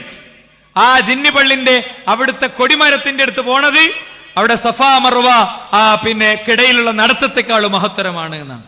ആൾക്കാരുടെ അടിച്ചു വിടുക, മരിച്ചോലെ ജീവിപ്പിക്കണേ, ആണിനെ പെണ്ണാക്കണേ, ഒക്കെ എത്രയോ കഥകൾ ഇങ്ങനെ സോഷ്യൽ മീഡിയയിലൂടെ പ്രചരിപ്പിക്കുകയാണ്. എന്താ നമ്മളെ പ്രശ്നം? ഞാൻ ആദ്യം പറഞ്ഞതാ പ്രശ്നം. നമ്മളെ ദീൻ എടുക്കേണ്ടത് ഖുർആനിൽ നിന്നും സുന്നത്തിൽ നിന്നാണ്. നമ്മുടെ ദീന് ഖുർആനിൽ നിന്നും സുന്നത്തിൽ നിന്നും എടുത്ത് 10,000 ഇസ്ലാമിലേക്ക് ഒഴുകിക്കൊണ്ടിരിക്കുകയാണ്, അല്ലെ? 10,000 ഇസ്ലാമിലേക്ക് ഒഴുകുക. ബാബരി മസ്ജിദിന്റെ താഴികക്കുടങ്ങൾ തകർത്തതിന്റെ ശേഷം ഒരു കർസേവകൻ, അയാൾ നാട്ടിലെത്തിയപ്പോ ആളുകൾക്ക് സ്വീകരണം കൊടുത്തു. വീട്ടിലെത്തിയപ്പോ അമ്മ അതിശക്തമായി ശകാരിച്ചു. നീ എന്താ വിചാരിച്ചതെന്ന് ചോദിച്ചു. ഉള്ളിൽ സെക്യുലറിസം കീപ്പ് ചെയ്യുന്ന അമ്മയുടെ വാചകത്തിന്റെ മുന്നിൽ അയാൾ തളർന്നു. അപ്പോഴാണ് അയാൾ പഠിച്ചത്. അയാള് ഇസ്ലാം സ്വീകരിച്ചു, കർസേവകൻ ഇസ്ലാം സ്വീകരിച്ചു. നീണ്ട താടി വെച്ച് അയാൾ മീഡിയകളെ കാണുന്ന വീഡിയോസ് ഒക്കെ സോഷ്യൽ മീഡിയയിൽ വൈറലായിട്ടുണ്ടായിരുന്നു. അയാൾ ഖുർആൻ പഠിച്ചു. അയാൾ പള്ളികൾ ഉണ്ടാക്കുന്ന പ്രക്രിയയിൽ ഇടപെട്ടു, പള്ളികൾ ഒരുപാട് ഉണ്ടാക്കുന്ന പണികളിൽ ഇടപെട്ടു. എത്ര ആളുകളുണ്ട് സുഹൃത്തുക്കളെ. ഇസ്ലാം വിമർശനത്തിന് വേണ്ടി ഡച്ച് പാർലമെന്റിൽ RSSന്റെ അതേ സ്വഭാവമുള്ള ഒരു പാർട്ടി ഉണ്ട്. ഈ ശാരീരിക ദ്രോഹം ചെയ്യൂലോ, ഒരു ഭയങ്കര മീഡിയ അറ്റാക്കാണ്. അത് മാത്ര വ്യത്യാസം. അതിന്റെ MP ജോർ വാൻ ക്ലാവറാൻ എന്ന് പറയുന്ന വ്യക്തി, അദ്ദേഹം ഇസ്ലാം വിമർശനം നടത്തി. എല്ലായിടത്തു നിന്നും മറുപടി കിട്ടും മൂപ്പർക്ക്. പല നാട്ടിൽ നിന്നും ഒരേ മറുപടിക്ക് ഉത്തരം എഴുതാനിരുന്നിട്ട് തളർന്നു മൂപ്പര്. അയാൾ എഴുതിയ മറുപടി ചീന്തിയിട്ട് ബക്കറ്റ് കെട്ടിട്ട് അയാൾ പറഞ്ഞു, ഇസ്ലാം സത്യമാണ്. അപ്പൊ മീഡിയ ചോദിച്ചു, നിങ്ങൾ ഇത്രയും കാലം പറഞ്ഞതോ? ഇറ്റ് വാസ് സിംപ്ലി റോങ്, അതെനിക്ക് പറ്റി ചെറിയൊരു തെറ്റായിരുന്നു. ഖുർആൻ പഠിക്കണവർക്ക് അത് പഠിക്കുന്നുണ്ട് സുഹൃത്തുക്കളെ, മനസ്സിലാകുന്നുണ്ട്. അതിനെന്ത് വേണം? നമ്മുടെ ഇങ്ങനെ കാര്യങ്ങൾ എടുക്കാൻ പറ്റണം. നമ്മളെ പറ്റിക്കേണ്ട രണ്ടാമത്തെ ഒരു ചിന്ത, അതുകൊണ്ട് പറഞ്ഞ് ഞാൻ അവസാനിപ്പിക്കുകയാണ്. രണ്ടാമത്തെ ഒരു ചിന്ത എന്താണെന്ന് വെച്ച് കഴിഞ്ഞാൽ, പല പല പുതിയ ആചാരവും വരും അല്ലേ, പല പല പുതിയ ആചാരവും വരും, പല പല പുതിയ ദിക്റും വരും. എന്തെല്ലാം ദിക്റുകളുണ്ട് ചൊല്ലേണ്ടേ, എന്തെല്ലാം ദിക്റുകൾ. അദ്കാറു സബാഹ്, അദ്കാറുൽ മസാഹ്. മുജാഹിദീങ്ങൾക്ക് ദിക്റില്ല എന്നാണ്. നമ്മൾ ദിക്റിന് മാത്രം ഒരു ആപ്പ് ഉണ്ടാക്കിയിട്ടുണ്ട്. ദിക്റ് ആർക്കും എപ്പോഴും എവിടുന്നും കിട്ടാൻ. ജമീൽ എന്ന് പറയുന്ന ആപ്പിന്റെ സൈഡിൽ ഒരു വിൻഡോ ഉണ്ട്, അദ്കാറാണ് അതിൽ ഫുള്ള്. അദ്കാറാണ്, പ്രാർത്ഥനകൾ, പ്രകീർത്തനങ്ങൾ എന്ന് പറയുന്നത്. ആദരണീയനായ ഹുസൈൻ സൽഫിയുടെ പ്രഭാഷണം 10-30 പരമ്പര ഉണ്ട്. ഇവിടുത്തെ ഒരു സുന്നി ഉസ്താദും അത്തരം ദുആകളൊന്നും ലോകത്തിന് പരിചയപ്പെടുത്തിയിട്ടില്ല. വണ്ടി ഇടിച്ചിങ്ങനെ മറിഞ്ഞെടുക്കണ കണ്ടാൽ ചൊല്ലാനുള്ള ദുആ ഉണ്ട്. അതേ ദുആ തന്നെയാണ് പ്രളയം ബാധിച്ച ചൊല്ലുണ്ട്, ദുരന്ത ബാധിതരെ കണ്ടാൽ ചൊല്ലേണ്ടത് അല്ലേ. അൽഹംദുലില്ലാഹില്ലദീ ആഫാനി, അൽഹംദുലില്ലാഹില്ലദീ ആഫാനി ബിമബ്തുലി അലൈഹി വഫളലനി അലാ കസീരിൻ മിമ്മൻ ഖലഖ തഫ്ദീല. ഒരു ദുആണ്, ഒരു ദുആ നമ്മൾ ചൊല്ലലുണ്ടോ? അദ്കാർ സുബ്ഹാ ചൊല്ലലുണ്ടോ? പടച്ചോനെ എൻ്റെ മേലെന്ന് കാക്കണേ, ഇടത്തുനിന്ന് കാക്കണേ, വലത്തുനിന്ന് കാക്കണേ, അടിയിന്ന് കാക്കണേ. എന്ത് ജാതി ദുആകളാണ്. വണ്ടിന്റെ സീറ്റിക്കേണ്ടിരുന്ന ദുആണ്, വണ്ടിന്റെ സീറ്റിക്കേണ്ടിരുന്ന ദുആണ്. അല്ലാഹുവേ യാത്ര ഹൈറാക്കി തരണേ എന്നുള്ളത്. എന്തെല്ലാം ജാതി പ്രാർത്ഥനകളാണ്. അതൊക്കെ ഒഴിവാക്കിയിട്ട് 333 വകയും 666 വകയും ഇതൊക്കെ ഉസ്താദുമാരനെ തള്ളിയിട്ടുണ്ട്. വല്ലപ്പുഴ സംവാദം നിങ്ങൾ വെറുതെ സെർച്ച് കൊടുക്കുക. അപ്പം ഞങ്ങളും അതേപോലെ തന്നെ സുന്നി ഉസ്താദുമാരും ഇങ്ങനെ രണ്ട് ഭാഗത്ത്. ഇവിടെ ഇങ്ങനെ അവിടുത്തെ വല്ലപ്പുഴയിലെ സുന്നികളായ ആളുകളുടെ ഒരു ഐക്യസംഘത്തിൻ്റെ ഒരു പരിപാടി നിങ്ങൾക്ക് കാണാം. അതിൽ ഉസ്താദ് പറയണേ അങ്ങനെ ഞങ്ങളെല്ലാം 333 എടുക്കൂലെന്ന് പറഞ്ഞപ്പോൾ 5 എടുക്കുകയുള്ളൂ പറഞ്ഞപ്പോൾ അതിൽപ്പെട്ടൊരു കുട്ടി നേരെ പോയി വീട്ടിൽ പോയി വല്യമ്മാൻ്റെ ഏടിന് വാങ്ങിയിട്ട്, ഇതെൻ്റെ വല്യമ്മ ഒന്നും ഓതുന്ന ഏടാണ്, ഇത് സ്വീകരിക്കുമോ, ഇത് സ്വീകരിക്കുമോ അല്ലാന്ന് ഉസ്താദ് പറഞ്ഞ്. അപ്പം നമ്മൾ പലപ്പോഴും വിഷയങ്ങൾ പഠിക്കണില്ല. നോക്കൂ നിങ്ങൾ, നല്ലതല്ലേ എന്ന് വിചാരിച്ചിട്ട് ഇസ്ലാമൊക്കെ വരിക. നല്ലതല്ലേ, പുണ്യകർമ്മല്ലേ, ഒരു അസലാണ്. നല്ലതല്ലേ എന്ന് വിചാരിച്ചിട്ട് ഇസ്ലാമിൽ എന്തെങ്കിലും ഉണ്ടാക്കാൻ പറ്റൂ? ആദ്യത്തെ തെളിവ് ആയത്താണ്, പിന്നത്തുള്ള തെളിവ് ഹദീസാണ്, പിന്നുള്ളത് ചരിത്രമാണല്ലോ. ഒന്ന് പരിശോധിച്ച് നോക്കുക. നോക്ക് നിങ്ങൾ, റസൂലുള്ളാഹി സ്വല്ലല്ലാഹു അലൈഹി വസല്ലം തങ്ങളുടെ അടുത്ത് വന്നിട്ട് ഉമർ ഇബ്നു ഖത്താബ് റളിയല്ലാഹു അൻഹു ആവശ്യപ്പെടുന്നുണ്ട്, നബിയെ നമുക്ക് 2 റക്അത്ത് മഖാം ഇബ്രാഹിമിൽ നിസ്കരിച്ചൂടെ, മഖാം ഇബ്രാഹിമിൽ നിസ്കരിച്ചൂടെ? അതിനെന്താ ഉമറേ പോയി നിസ്കരിച്ചോ എന്നല്ല മറുപടി. കാത്തിരുന്നു, ആയത്തിറങ്ങി വത്തഖിദൂ മിൻ മഖാമി ഇബ്രാഹീമ മുസല്ല, ഇബ്രാഹിമിന്റെ മഖാമിൽ 2 റക്അത്ത് നിസ്കരിച്ചോളൂ. എപ്പോഴാണ് നിസ്കാരം തുടങ്ങി? അപ്പൊ അള്ളാഹുവിന്റെ നിർദ്ദേശം വരണം. കഅബാലയത്തെ ഖിബ്ലയായി കിട്ടണമെന്ന് റസൂലുള്ളാഹിക്ക് ആഗ്രഹം ഉണ്ടായിരുന്നു. പക്ഷേ റസൂൽ കരീം സല്ലല്ലാഹു അലൈഹി വസല്ലം തങ്ങൾ ബൈത്തുൽ മുഖദ്ദസിലേക്ക് തന്നെ തിരിഞ്ഞു നിസ്കരിച്ചു. പക്ഷെ മനസ്സിന്റെ ഉള്ളിൽ വലിയ കൊതി ഉണ്ടായിരുന്നു. ആ കൊതി ആയത്തിൽ നമുക്ക് കാണാം. ഖദ് നറാ തഖല്ലുബ വജ്ഹിക ഫിസ്സമാ വലനുവല്ലിയന്നക ഖിബ്ലതൻ തർലാഹാ ഫവല്ലി വജ്ഹക ശത്റൽ മസ്ജിദിൽ ഹറാം. നിങ്ങളുടെ ആഗ്രഹം കൊണ്ട് നിങ്ങൾ ഇങ്ങനെ ആകാശത്തേക്ക് കണ്ണു നട്ടിരിക്കണം ഞാൻ കാണുന്നുണ്ട് നബിയെ. നിങ്ങൾ കഅബാലയത്തിലേക്ക് തിരിഞ്ഞോളൂ. പിന്നെ അടുത്ത വക്ത് നിസ്കരിച്ചത് കഅബാലയത്തിലേക്ക് തിരിഞ്ഞിട്ടാ. ഇവിടുന്ന് നിസ്കാരം കഴിഞ്ഞ് ചെല്ലുന്ന ആള് ബൈത്തുൽ മുഖദ്ദസിലേക്ക് തന്നെ നിസ്കരിക്കുന്ന ആൾക്കാരെ കാണുകയാണ്. മദീനത്ത് പോകുമ്പോൾ മസ്ജിദുൽ ഖിബ്ലത്തൈൻ കാണാം, 2 ഖിബ്ലന്റെ പള്ളിന്ന്. എന്താ, ഒരേ വക്ത് ആദ്യം ബൈത്തുൽ മുഖദ്ദസിലേക്കും പിന്നെ കഅബാലയത്തിലേക്കും തിരിഞ്ഞ ചരിത്രത്തിന്റെ ഓർമ്മയാണ് ആ പള്ളിയുടെ ആ പേര്. അപ്പ തിരിഞ്ഞു അവര്. അതിപ്പോ ഞാൻ ചോദിച്ചിട്ടാകാം, അല്ല, തെളിവ് കിട്ടി അപ്പ തിരിഞ്ഞു, അപ്പൊ അത് നിർവഹിച്ചു അല്ലേ. അപ്പൊ ആയത്തിറങ്ങിയപ്പോഴാണ് ചെയ്തത്. നല്ലൊരു കാര്യമല്ലേ. നമുക്ക് ഇബ്രാഹിം നബി അലൈഹി സ്വലാം ഉണ്ടാക്കിയ ഖിബിലല്ലേ. തോന്നുമ്പോൾ തോന്നിയതുപോലെ അല്ല. ഒരു ഉസ്താദ് വരുമ്പോൾ ഒരു സ്പെഷ്യൽ ദിക്റ്, ആ ഉസ്താദ് പോയ പിന്നെ വേറെ ദിക്റ്. ഇങ്ങനെയാണ് നമ്മുടെ നാട്ടിൽ പലപ്പോഴും നടക്കല്. നിങ്ങൾ നോക്ക്, നബി കരീം സല്ലല്ലാഹു അലൈഹി വസല്ലമ തങ്ങളുടെ സ്വഹാബത്തിൽപ്പെട്ട ചില ആളുകൾ അവര് തുമ്മിയതിന് ശേഷം അൽഹംദുലില്ലാ വസ്സലാത്തു വസ്സലാമു അലാ റസൂലില്ലാ എന്ന് ചൊല്ലി. അൽഹംദുലില്ലാ ചെല്ലാൻ നമ്മളോട് പറഞ്ഞത് തിരുത്തി ഇല്ലേ? അൽഹംദുലില്ലാ ചെല്ലാൻ നമ്മളോട് പറഞ്ഞതെന്ന് തിരുത്തി. ഇങ്ങനത്തെ എത്ര സംഭവങ്ങൾ. രാത്രി ഉറങ്ങാൻ കിടക്കുമ്പോഴൊരു ദുആ ഉണ്ട്. ആ ദുആ ചൊല്ലിയതിന്റെ ശേഷം ദുന്യാവിന്റെ സംസാരമൊന്നും വന്നിട്ടില്ലെങ്കിൽ പിന്നെ മരിക്കണ വ്യക്തി ഇന്ന് ജനിച്ച കുട്ടിയെ പോലെ മരിക്കും, പാപമുക്തനായി മരിക്കുന്ന ഹദീസുണ്ട്. അപ്പൊ ഇതിന്റെ പുണ്യം കേട്ടപ്പോൾ ഒരു സ്വഹാബിക്കുണ്ട് ആവേശമായി. ആ സ്വഹാബി അപ്പം തന്നെ അതിന്റെ ഹിഫ്ലാക്കിയിട്ട് ചൊല്ലിക്കൊടുത്തപ്പോൾ ആമൻ തുബി കിതാബിക്കല്ലദീ അർസൽത എന്നുള്ളടത്ത്, ആമൻ തുബി നബീക്കല്ലദീ അർസൽത എന്നുള്ളടത്ത് ആമൻ തുബി റസൂലിക്കല്ലദീ അർസൽത എന്ന് മാറ്റി പറഞ്ഞു. റസൂൽ എന്ന് പറയേണ്ട നബി തന്നെ പറയാൻ തിരുത്തി. നമുക്കിഷ്ടം പോലെ ദിക്റുണ്ടാക്കണതിൻ്റെ പ്രശ്നമല്ല. ഒളു എടുക്കുമ്പോൾ കൈ കഴുകുമ്പോൾ ഒന്ന്, മുഖം കഴുകുമ്പോൾ ഒന്ന്, മുട്ടുവരെ കഴുകുമ്പോൾ ഒന്ന്, ഇങ്ങനെ ദിക്റുണ്ട്. ഇമാം നവവി റഹിമഹുല്ലാ അദ്കാറിൽ രേഖപ്പെടുത്തി, ഖദഫ്തു ദുആ അലാ അദ്വാഇ ഇദ് ലാ അസ്ല ലഹു. ഞാൻ കയ്യും കാലൊക്കെ കഴുകുമ്പോൾ, അവയവങ്ങൾ കഴുകുമ്പോഴുള്ള പ്രത്യേക ദിക്റ് ഞാൻ ഒഴിവാക്കി. കാരണം ഇദ് ലാ അസ്ല ലഹു, അതിന് അടിത്തറല്ല, അതുകൊണ്ടാണ് ഒഴിവാക്കിയത്. അതുകൊണ്ടാണ് ഞാനത് ഒഴിവാക്കിയത്. ഇമാം നവവി റഹിമഹുല്ലാ പറയാ, അസ്ല് വേണം, അസ്ലില്ലാത്തത് കൊണ്ടുവരാൻ പറ്റൂല.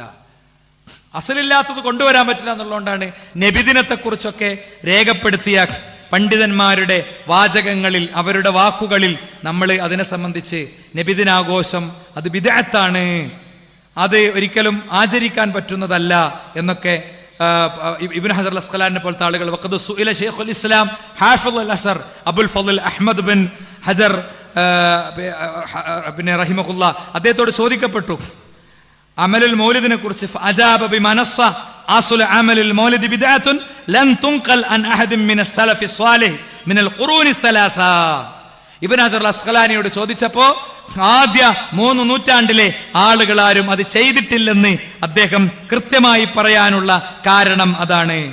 ഇമാം സഖാവി ഇന്ന അമലൽ മൗലിദി ഹദസ ബഅദ ഖുറൂനി സലാസ, 3 നൂറ്റാണ്ടിന് ശേഷം വന്നതാണ് എന്ന് ഇമാം സഖാവി പറഞ്ഞു. വഅവ്വലു മൻ അഹ്ദസഹു മിനൽ മുലൂക്ക്, രാജാക്കന്മാരുണ്ടാക്കിയതാണ്. ഏത് രാജാവാണ്? മലിക് മുളഫറാണ്, അബൂ സഈദ് എന്ന രാജാവാണ് അത് ഉണ്ടാക്കിയത്. അത് സ്വഹാബത്ത് ആചരിച്ച് അനുഷ്ഠിച്ച് വന്നതല്ല എന്ന് വളരെ കൃത്യമായി അവർ തന്നെ പറഞ്ഞത് അതുകൊണ്ടാണ്. അതുകൊണ്ട് തന്നെയാണ് പല ഗ്രന്ഥങ്ങളിലും ഫത്തിഖാദ് മൗലിദിഹി മൗസിമൻ വൽഇഹ്തിഫാലു ബിഹി ബിദ്അത്തുൻ, നബിദിനം ആഘോഷിക്കലും അത് ആഘോഷമായി ആചരിക്കലും അതൊരു സീസണിൽ അത് പ്രത്യേകം കൊണ്ടാടലുമൊക്കെ അത് പ്രത്യേകം തെറ്റാണ്, അത് ബിദ്അത്താണ്, അതിന് അസ്ലില്ല എന്ന് അവര് അടിവരയിട്ടതൊക്കെ അതുകൊണ്ടാണ്. അത് ബിദ്അത്താണ് എന്ന് കൃത്യമായി പറയുന്നത് ഇത്തരം കാരണങ്ങൾ കൊണ്ടാണ് സുഹൃത്തുക്കളെ. ഇനി ബിദ്അത്ത് ചെയ്യുന്ന ഒരു വ്യക്തിക്കുള്ള പ്രശ്നം എന്താ? ബിദ്അത്ത് ചെയ്യുന്ന ഒരു വ്യക്തിക്ക് നാളെ ഹൗദുൽ കൗസർ എന്ന് വെള്ളം കിട്ടൂല എന്നാണ്. നബി തിരുമേനിയുടെ അരികിൽ ചെന്ന് ഹൗദുൽ കൗസറിലെ വെള്ളം പിന്നെ വെള്ളത്തിന് വേണ്ടി ചെല്ലുമ്പോൾ അല്ലാഹുവിന്റെ റസൂൽ ഓടിക്കുന്ന ഫസുഹുഖൻ ലിമൻ ബദ്ദല ബഅദി, എനിക്ക് ശേഷം പുത്തൻ ആചാരങ്ങൾ ഉണ്ടാക്കിയവരെ നിങ്ങൾ ദൂരപ്പോ, നിങ്ങളെ എനിക്ക് കാണണ്ട എന്ന് മുത്ത റസൂലുള്ളാഹി പറയും. ബിദ്അത്തുകൾ ജീവിതത്തിൽ ഉണ്ടാവുമ്പോഴുള്ള നഷ്ടമാണത്. നിങ്ങൾ നോക്ക്, റസൂലുള്ള അങ്ങനെ മക്കാ വിജയത്തിന് ശേഷം ഇങ്ങനെ പ്രസംഗിക്കുക. അപ്പൊ അവിടെ മുഖംമൂടി ധരിച്ച ഒരാൾ ഇങ്ങനെ പറയാണ്, ശരിയാണ് നിങ്ങൾ പറഞ്ഞത്, അള്ളാഹിനോട് തന്നെ ചോദിക്കണ്ടേ, അല്ലെങ്കിൽ ഈ ഇരിക്കണ ലാത്തപ്പ സഹായിക്കണ്ടേ, ശരിയാ നിങ്ങൾ പറഞ്ഞത്, മദ്യം നമ്മളെ പറ്റിച്ചിട്ടുണ്ട്, നമുക്കിടയിൽ കലാപുണ്ടാക്കിയിട്ടുണ്ട്. പ്രവാചകൻ ആ ശബ്ദത്തിൽ നിന്ന് ആളെ വേർതിരിച്ചെടുത്തു. നിങ്ങൾ ഹിന്ദല്ലേ എന്ന് ചോദിച്ചു, അതേ എനിക്ക് എന്നോട് മാപ്പാക്കണം എന്ന് പറഞ്ഞു. എന്താ ഹിന്ദു ചെയ്തത്? വഹ്ശിയെ കൂട്ടുപിടിച്ച് ഹംസ റളിയല്ലാഹു അൻഹുവിനെ ചാട്ടുളി കൊണ്ട് കൊന്ന് അവരുടെ ഹൃദയം കുത്തിപ്പിളർത്തി നഗ്നനൃത്തം ചവിട്ടി പിതാവിനോട് ചെയ്തതിന് പ്രതികാരം ചോദിച്ച ഹിന്ദിന് മുത്തനബി മാപ്പ് കൊടുത്തു. പ്രിയപ്പെട്ടവരെ, കൊല്ലാൻ വന്നവർക്കൊക്കെ മാപ്പ് കൊടുത്തു അല്ലേ? കൊല്ലാൻ വന്നവർക്ക് 2 പേര് കഅബാലയത്തിന്റെ ആ ഹിജർ ഇസ്മായിലിൽ ഇരുന്ന് ഇങ്ങനെ ചർച്ച ചെയ്യാണ്. എനിക്ക് കുടുംബ മക്കളൊക്കെ ഉണ്ട്, മുഹമ്മദ് ഇവിടുന്ന് പോയി എന്നുള്ളത് ശരിയാ, പക്ഷേ അങ്ങ് മദീനയിൽ യസ്രിബ് പട്ടണത്തിൽ അവൻ വളരെയാണ്, എന്റെ കുടുംബവും വയോവൃദ്ധരായ മാതാപിതാക്കളും ഇങ്ങനത്തെ തടസ്സമൊന്നും ഇല്ലായിരുന്നെങ്കിൽ ഞാന് പോയി കൊല്ലുമായിരുന്നു. അപ്പൊ ഇയാൾ ഏറ്റെടുക്കുകയാണ്, ഞാൻ ഏറ്റുമൊക്കെ, നീ ചെല്ലുന്ന് പറഞ്ഞു. കത്തിയിൽ വിഷം പുരട്ടി മുത്ത റസൂലുള്ളാഹിയുടെ സദസ്സിലെത്തിയപ്പോ പ്രവാചക തിരുമേനിയുടെ അരികിൽ ഇങ്ങനെ വന്ന് നിന്നിട്ട് ഇസ്ലാം സ്വീകരിക്കാൻ വന്നതാണ്, കൂടെയുള്ള ഇസ്ലാം സ്വീകരിച്ച അനിയനെ കാണാൻ വന്നതാണെന്ന് പറഞ്ഞപ്പോ നബി കരീം സല്ലല്ലാഹു അലൈഹി വസല്ലം തങ്ങൾ ചോദിച്ചു, ഇന്നലെ രാത്രി ഹിജർ ഇസ്മായിലിൽ ഇരുന്ന് നീ ഇങ്ങനെയൊക്കെ പറഞ്ഞില്ലേ, വയോധികനായ പിതാവിനെ കുറിച്ച്, നിന്റെ കടത്തെക്കുറിച്ച്, പിഞ്ചോമനകളെ കുറിച്ച്, ഭാര്യയെക്കുറിച്ച്, സംരക്ഷണത്തെക്കുറിച്ച്, അപ്പൊ ഇന്നാളാ ഉത്തരവാദിത്തം ഏറ്റെടുത്ത് എന്നെ കൊല്ലാൻ വന്നതല്ലേ എന്ന് ചോദിച്ചപ്പോ കയ്യിൽ നിന്ന് കത്തി താഴെ വീണ് ആ വ്യക്തി പ്രവാചകന്റെ മുന്നിൽ മാപ്പിരുന്നു. ആരും കാണാത്ത ഇരുട്ടിന്റെ മറവിൽ കിലോമീറ്ററിന്റെ അപ്പുറത്ത് ഈ പറഞ്ഞത് ജിബ്രീൽ എന്ന മാലാഖ മുഖേന എനിക്ക് കിട്ടിയതാണെന്ന പ്രവാചകത്വത്തിന്റെ ദൃഷ്ടാന്തം കണ്ടപ്പോ അദ്ദേഹം അവിടെ ഇസ്ലാം സ്വീകരിച്ചു.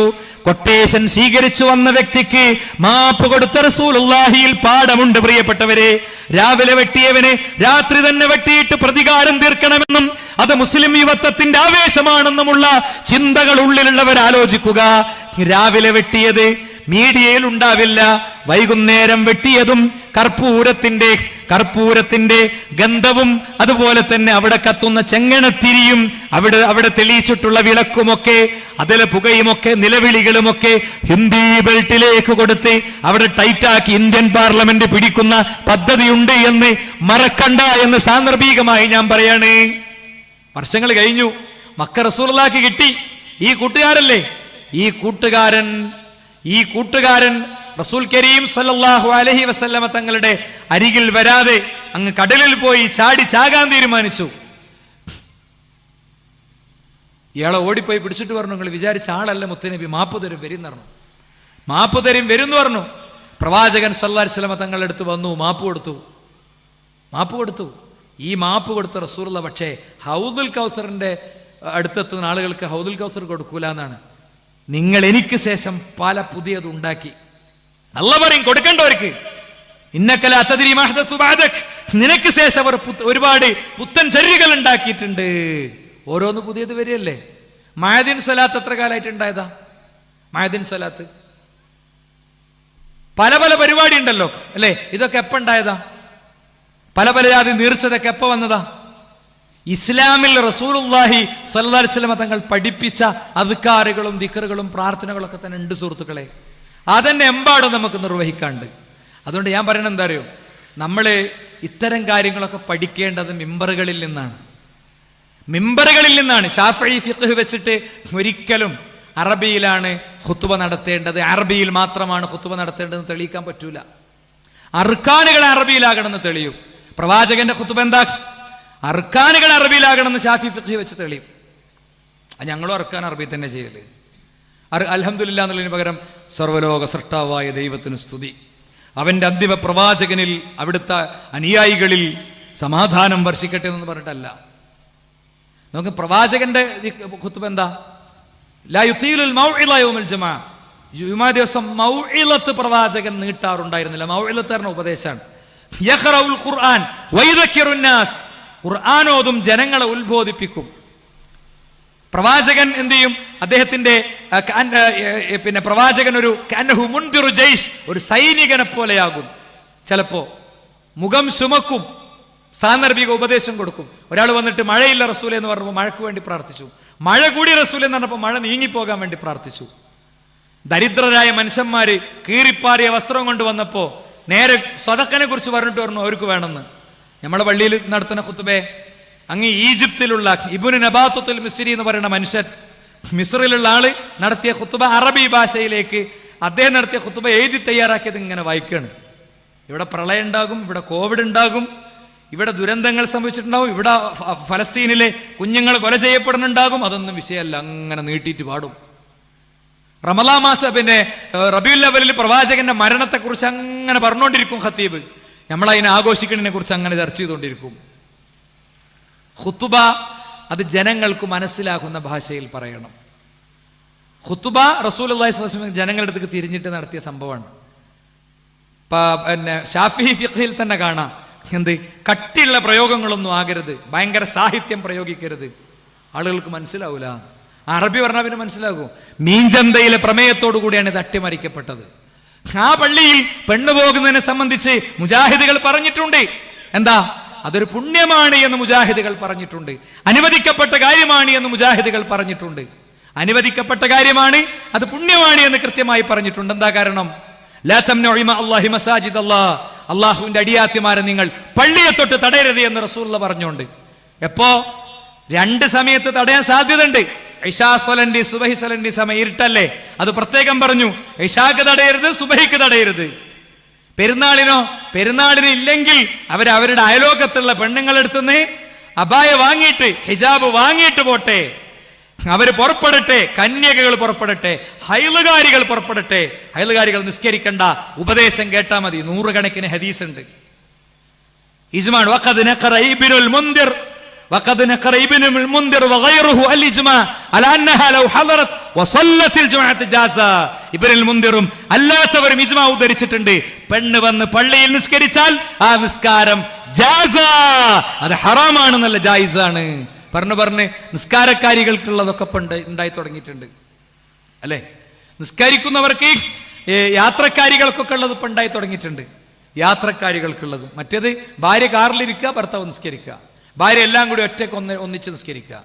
ഈ പറയുന്ന പള്ളികളുണ്ടല്ലോ, സ്ത്രീകൾ പോകേണ്ട പള്ളികൾ, ആ പള്ളികളുടെ പരിസരത്ത് ചില കവർ മാത്രം ഇങ്ങനെ പൊങ്ങി നിൽക്കും, അതിന് പച്ചയടിക്കും, അതിന് കുമ്മായം പൂശും. ഇസ്ലാമിൽ അസലുണ്ടോ?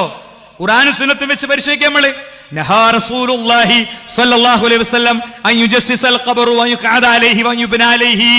ഖബർ കെട്ടിപ്പൊക്കുന്നതും അതിന്മേൽ കുമ്മായം പൂശുന്നതും അതിന്മേൽ ഇരിക്കുന്നതും മുത്ത് റസൂലുള്ളാഹി വിരോധിച്ചിട്ടുണ്ട്. വിരോധിച്ച ഖബർ എന്നെങ്കിലും പൊങ്ങിക്കണ്ടപ്പോ എന്താ സ്വഹാബത്ത് ചെയ്തത്? അലി റളിയല്ലാഹു അൻഹു അബുൽ ഹിയാജുൽ അസ്വദിയെ വിളിച്ചു പറയുന്നുണ്ട്, പ്രവാചകൻ എന്നോട് പറഞ്ഞ കാര്യമല്ല, അബഅസുക അലാ മബഅസനി അലൈഹി. പ്രവാചകൻ സല്ലല്ലാഹു അലൈഹി വസല്ലം തങ്ങൾ എന്നെ നിയോഗിച്ച കാര്യത്തിന് ഞാൻ നിന്നെ നിയോഗിക്കുകയാണ്. അല്ലാ തദഅ തിംസാലൻ ഇല്ലാ തമസ്തഹു വലാ ഖബറൻ മുശ്രിഫൻ ഇല്ലാ സവൈതഹു. ഉയർത്തിക്കെട്ടിയ ഒരു ഖബറും നീ പൊളിക്കാതെ ഒഴിവാക്കരുത്, ഒക്കെ നിരത്തണം. ഇതന്നെയാണ് ഇമാം ഷാഫി റഹിമഹുള്ളയെ പോലത്തെ പണ്ഡിതന്മാരും പഠിപ്പിച്ചത്. വഇന്നമാ ഉഹിബ്ബു അൻ യുശഅസ അലാ പിന്നെ ഖബറിന്റെ മുകളിൽ പൊങ്ങാൻ ഞാൻ ഉദ്ദേശിക്കുന്നത് ഒരു ചാണ് മാത്രമാണ്, ഒരു ചാണ് മാത്രമാണ്. എനിക്കിഷ്ടം അതാണ്. വഖദ് റഅയ്തു മിനൽ വുലാത്തി ബിമക്കത. മക്കയിലെ ചില നേതാക്കന്മാർ, ചില ഭരണാധികാരികൾ അവിടെ ഉയർന്നു നിൽക്കുന്ന ഖബർ പൊളിക്കണത് ഞാൻ കണ്ടു. അവിടുത്തെ ഫുഖഹാക്കളാരും ആ പൊളിച്ചതിനെ വേണ്ടാന്ന് പറഞ്ഞിട്ടില്ല, ആക്ഷേപിച്ചത് ഞാൻ കണ്ടിട്ടില്ല. ഇതാണ് ഇമാം ഷാഫി റഹിമഹുള്ളയുടെ മദ്ഹബ് എന്ന്. വഹാദാ മദ്ഹബു ഷാഫിഈ. ഒരു ചാണ് ഉയർത്തലാണ് ഇമാം ഷാഫിയുടെ മദ്ഹബ് എന്ന് ഇമാം നവവിയും പറഞ്ഞിട്ടുണ്ട്. അതുകൊണ്ട് പിന്നീട് വന്നവര് കൃത്യമായി രേഖപ്പെടുത്തിയിട്ടുണ്ട്. ഇബ്നു ഹജർ അൽ ഹൈതമി അദ്ദേഹത്തിന്റെ സവാജിറിൽ പറഞ്ഞു, വതബ്ജുൽ മുബാദറതു ബിഹദ്മിഹാ വഹദ്മിൽ ഖിബാബ് അല്ലതി അലൽ ഖബർ ഇദ് ഹിയ അദറു മിൻ മസ്ജിദുദ് ദിറാർ. ഖബറുകൾ, ഉയർത്തപ്പെട്ട ഖബറുകളും ഉയർത്തപ്പെട്ട ഖുബ്ബകളും പൊളിച്ചു നീക്കൽ നിർബന്ധമാണ്. അത് മുസ്ലിങ്ങളുടെ ഐക്യം തകർക്കാൻ വേണ്ടി മുശ്രിക്കുകൾ അങ്ങ് അവിടെ ഉണ്ടാക്കിയ പിന്നെ മസ്ജിദുദ് ദിറാർ ഉണ്ടല്ലോ, ഫിത്നന്റെ പള്ളി ഉണ്ടല്ലോ, ആ പള്ളിക്ക് തുല്യാണ്, ആ പള്ളിക്ക് തുല്യാണ്. പൊളിക്കാൻ പറഞ്ഞതൊക്കെ ആരെ ജാറ? കാഫിരീങ്ങളെ ജാറാണ്, തെളിയിക്കണം. പൊളിക്കാൻ പറഞ്ഞത് കാഫിരീങ്ങളെ ജാറം മാത്രമാണെന്ന് തെളിയിക്കണം. തെളിയൂല, ഒരു ഫിഖ്ഹും വെച്ച് തെളിയൂല. അതുകൊണ്ട് സഹോദരന്മാരെ, ഇത്തരം സ്ഥലങ്ങളിൽ നിന്ന് എന്ത് ചെയ്യും? പല ഐക്കല്ലും പല ഏലസും പല ഉറുക്കൊക്കെ കിട്ടും. എന്താ അതിന്റെ ഹുക്കുമേ? ഹുക്കുമെന്താ? വളരെ കൃത്യമായി പഠിപ്പിച്ചു നബി കരീം സല്ലല്ലാഹു അലൈഹി വസല്ലം തങ്ങൾ.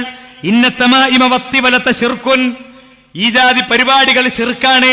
ഇബ്നു ഹജർ പിന്നെ ഇബ്നു ഉമർ റളിയല്ലാഹു അൻഹു പറയുന്നുണ്ട്, ഒരു വ്യക്തി അദ്ദേഹത്തിന്റെ ശരീരത്തിൽ ഒരു നൂല് കണ്ടപ്പോ, ഒരു കെട്ട് കണ്ടപ്പോ, യസീദുക ഇല്ലാ വഹ്നാ, അതുകൊണ്ട് നിനക്ക് നിന്റെ പക്ഷാഘാതം വർദ്ധിക്കുകയേ ചെയ്യുള്ളൂ, നിന്റെ രോഗം നിനക്ക് വർദ്ധിക്കുകയേ ചെയ്യുള്ളൂ എന്ന് പഠിപ്പിക്കുന്നുണ്ട്.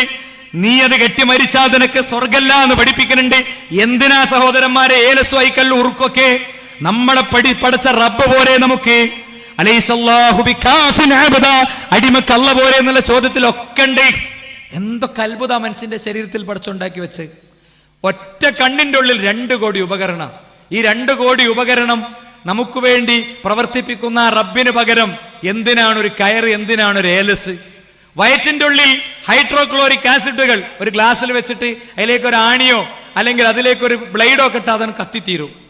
എന്നിട്ടും വയറ്റിന്റെ ഉള്ളിൽ എന്താ കത്തൽ നടക്കാത്ത? ഈ ആസിഡിനെയും ഈ ശരീരത്തിലെ അവയവങ്ങളെയും വേർതിരിക്കണ ഒരു പാടുണ്ട്. ഈ പാടന്റെ ആയുസ് 3 ദിവസം.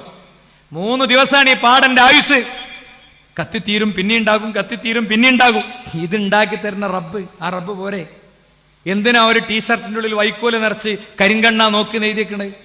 കണ്ണേറ് ഹക്കാണ്, അതിനുള്ള ദുആ ചൊല്ലിയാൽ മതി അല്ലെ? റസൂലുള്ളാഹി സ്വല്ലല്ലാഹു അലൈഹി വസല്ലം തങ്ങൾ പിന്നെ അദ്ദേഹത്തിന്റെ 2 പേരക്കുട്ടികളുടെയും തലയിൽ ഇങ്ങനെ കൈവച്ചിട്ട് തുടങ്ങുന്ന ദുആണ് ചൊല്ലിയത്. ഇവിടെ ഒരു കുത്തിട്ടെടുക്കല്ല ചെയ്തത്, അല്ലെങ്കിൽ മുട്ടം എഴുതിയിട്ട് വീട്ടിൽ സൂക്ഷിക്കല്ല ചെയ്തത്, അല്ലെങ്കിൽ അടുപ്പിൽ കുഴിച്ചിടല്ല ചെയ്തത്. സുഹൃത്തുക്കളെ, ഇതൊക്കെ നമുക്ക് നഷ്ടേ വരുത്തുള്ളൂ. പ്രാർത്ഥന സ്വീകരിക്കപ്പെടൂല. പടച്ചോനെ സഹായിക്കണമെന്ന് വിളിക്കുമ്പോൾ ദുആ സ്വീകരിക്കപ്പെടൂല. അതുകൊണ്ട് നമ്മുടെ ജീവിതത്തെ സമഗ്രമായി പരിശോധിക്കണം. ദാമ്പത്യ ജീവിതത്തിൽ അടിയും കലഹമായിട്ട് ഇങ്ങനെ ജീവിക്കുകയാണ് ചില ആൾക്കാരൊക്കെ. എന്താ കാരണം? ഇസ്ലാമിന്റെ അസ്ല് പഠിച്ചിട്ടില്ല. ഇനി ഗവൺമെന്റ് ജിദ്ദയിൽ നിന്ന് ഞാൻ നമ്മുടെ വളരെ മുതിർന്ന ഒരു പ്രബോധകന്റെ കൂടെ ഉംറക്ക് പോവുകയാണ് ഞങ്ങൾ. അപ്പം മക്കത്ത് ജോലിയുള്ള ഒരാൾ, മൂപ്പര് വണ്ടിയിലാണ് ഞങ്ങൾ പോണേ. അയാൾ പറയാ, എൻ്റെ ഭാര്യ പറഞ്ഞു കഴിഞ്ഞ 20 കൊല്ലം നമുക്ക് പോയി, എന്തേ 20 കൊല്ലം ഞാനും നിങ്ങളും ഒരു ദിവസം മുണ്ടേ 4 ദിവസം തെറ്റും, അടിയും ബഹളമായിരുന്നു. ഈ കഴിഞ്ഞ 3 കൊല്ലം മൂപ്പർ പറയണേ ഞങ്ങൾ പുതിയത് കല്യാണം കഴിച്ച ആൾക്കാരെ പോലെ. എന്താ കാരണം? പീസ് റേഡിയോയിൽ സ്നേഹക്കൂട് എന്ന് പറഞ്ഞൊരു പരിപാടി ഉണ്ട്.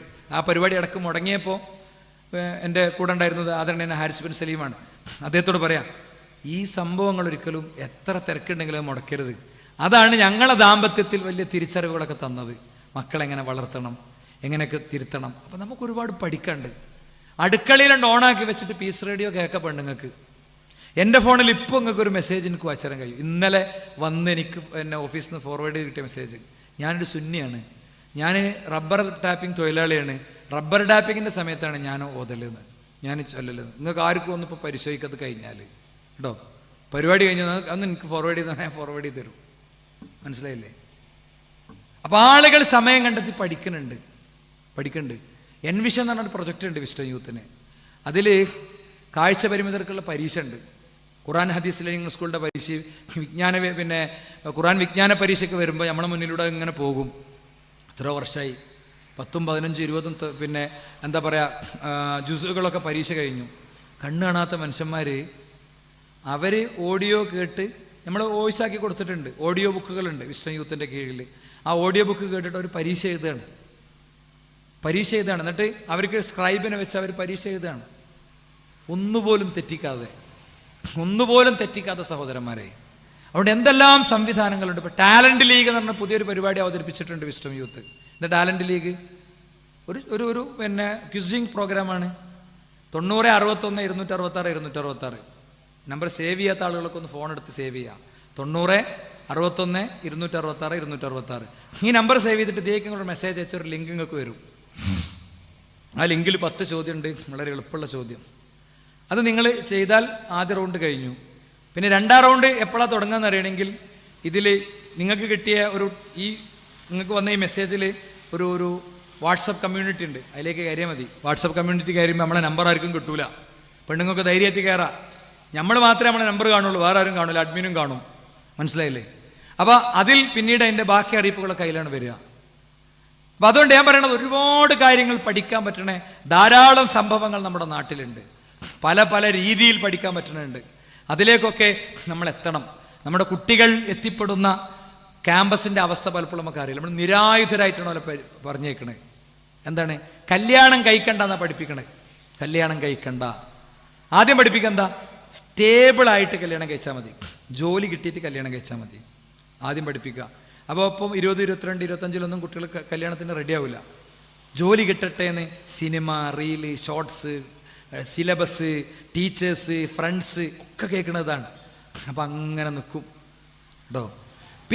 പിന്നീട് പഠിപ്പിക്കുക കല്യാണം എന്തിനാണ് എന്നാ പഠിപ്പിക്കുക. കല്യാണം എന്തിനാണ്? സെക്സ് സെൽഫായിട്ട് ചെയ്തൂടെ?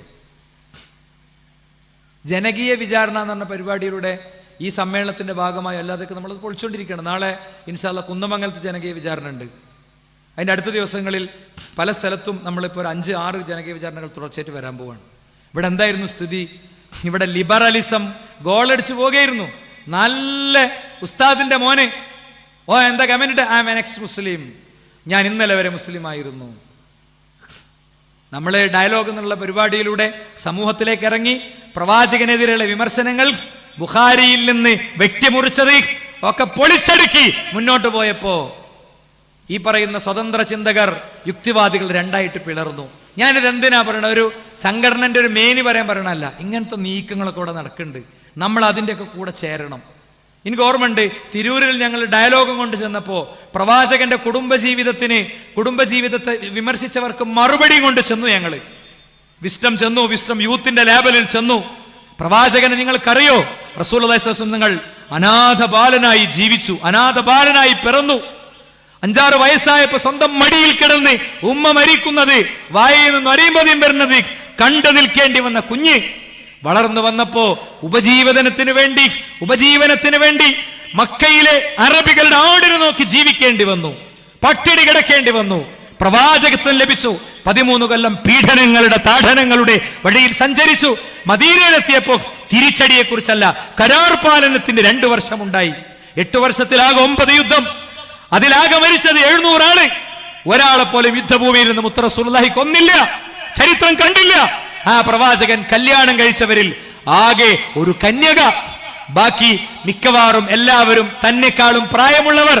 മോണകാട്ടിച്ചിരിക്കുന്ന അറേബ്യൻ സ്ത്രീകളെ കുടുംബജീവിതത്തിലേക്ക് കൊണ്ടുവന്നപ്പോ അവര് 2-3 ആളുകളുടെ ബെഡ്റൂമിൽ കുടുംബജീവിതം അനുഷ്ഠിച്ചവരായിരുന്നു. മറുപടി കൊടുത്തപ്പോ, ഈ ക്യാമ്പയിൻ അങ്ങോട്ട് ചെന്നപ്പോ സുന്നി പള്ളികളിൽ ലഘുലേഖയും കൊണ്ട് ഞങ്ങളെ കുട്ടികളോട് ഇങ്ങോട്ട് തരിക ലഘുലേഖ, നമ്മൾ കൊടുത്തോളാന്ന് പറഞ്ഞു. ഞാൻ പറഞ്ഞത് ലിബറലിസത്തിനെതിരെ ഉള്ള പോരാട്ടം ഒന്നിച്ച് നടക്കേണ്ടതാണ്. ഫാസിസത്തിനെതിരെയുള്ള പോരാട്ടം ഒന്നിച്ച് നടക്കേണ്ടതാണ്. ഇവിടുത്തെ 27% വരുന്ന മുസ്ലിം പോപ്പുലേഷൻ അത് ഒന്നിച്ചു നിൽക്കേണ്ടതാണ്. അതിനെങ്ങനെ പൊട്ടിക്കാൻ ആവശ്യമായ പ്രസ്താവനയല്ല വരേണ്ടത്. എന്താ സംഭവിക്കുന്നത്? കല്യാണം വേണ്ടാന്നറിയും, എന്നിട്ട് സ്വയംഭോഗം പോരെ. പിന്നെ അടുത്തത്, ബെസ്റ്റ് ഫ്രണ്ടിനോട് സെക്സ് ചോദിക്കാമോ? അടുത്ത നമ്മളെ കുട്ടികൾ ക്യാമ്പസിൽ ചെല്ലുമ്പോഴുള്ള ചർച്ചയാണ്. ക്ലാസ്സിലൊരു ചെക്കൻ വന്നിട്ട് സെക്സ് തരുമോ എന്ന് വെച്ചാൽ എന്താ മറുപടി? എനിക്ക് മൂടുണ്ടെങ്കിൽ ഞാൻ കൊടുക്കും, ഇല്ലെങ്കിൽ കൊടുക്കൂല.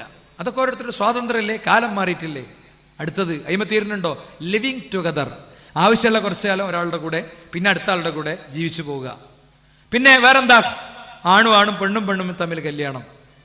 ഇതിൻ്റെ ഉള്ളിക്ക് നമ്മളെ കുട്ടികളെ വിടുന്ന നിരായുധരായിട്ടാണ്. ഓലൽപ്പം അന്യജാതിക്കാരൻ്റെ കൂടെ പോണ്, അല്ലേ? അന്യജാതിക്കാരൻ്റെ കൂടെ പോണ്. നമ്മളിങ്ങനെ കണ്ണ് നിറക്കുകയാണ്.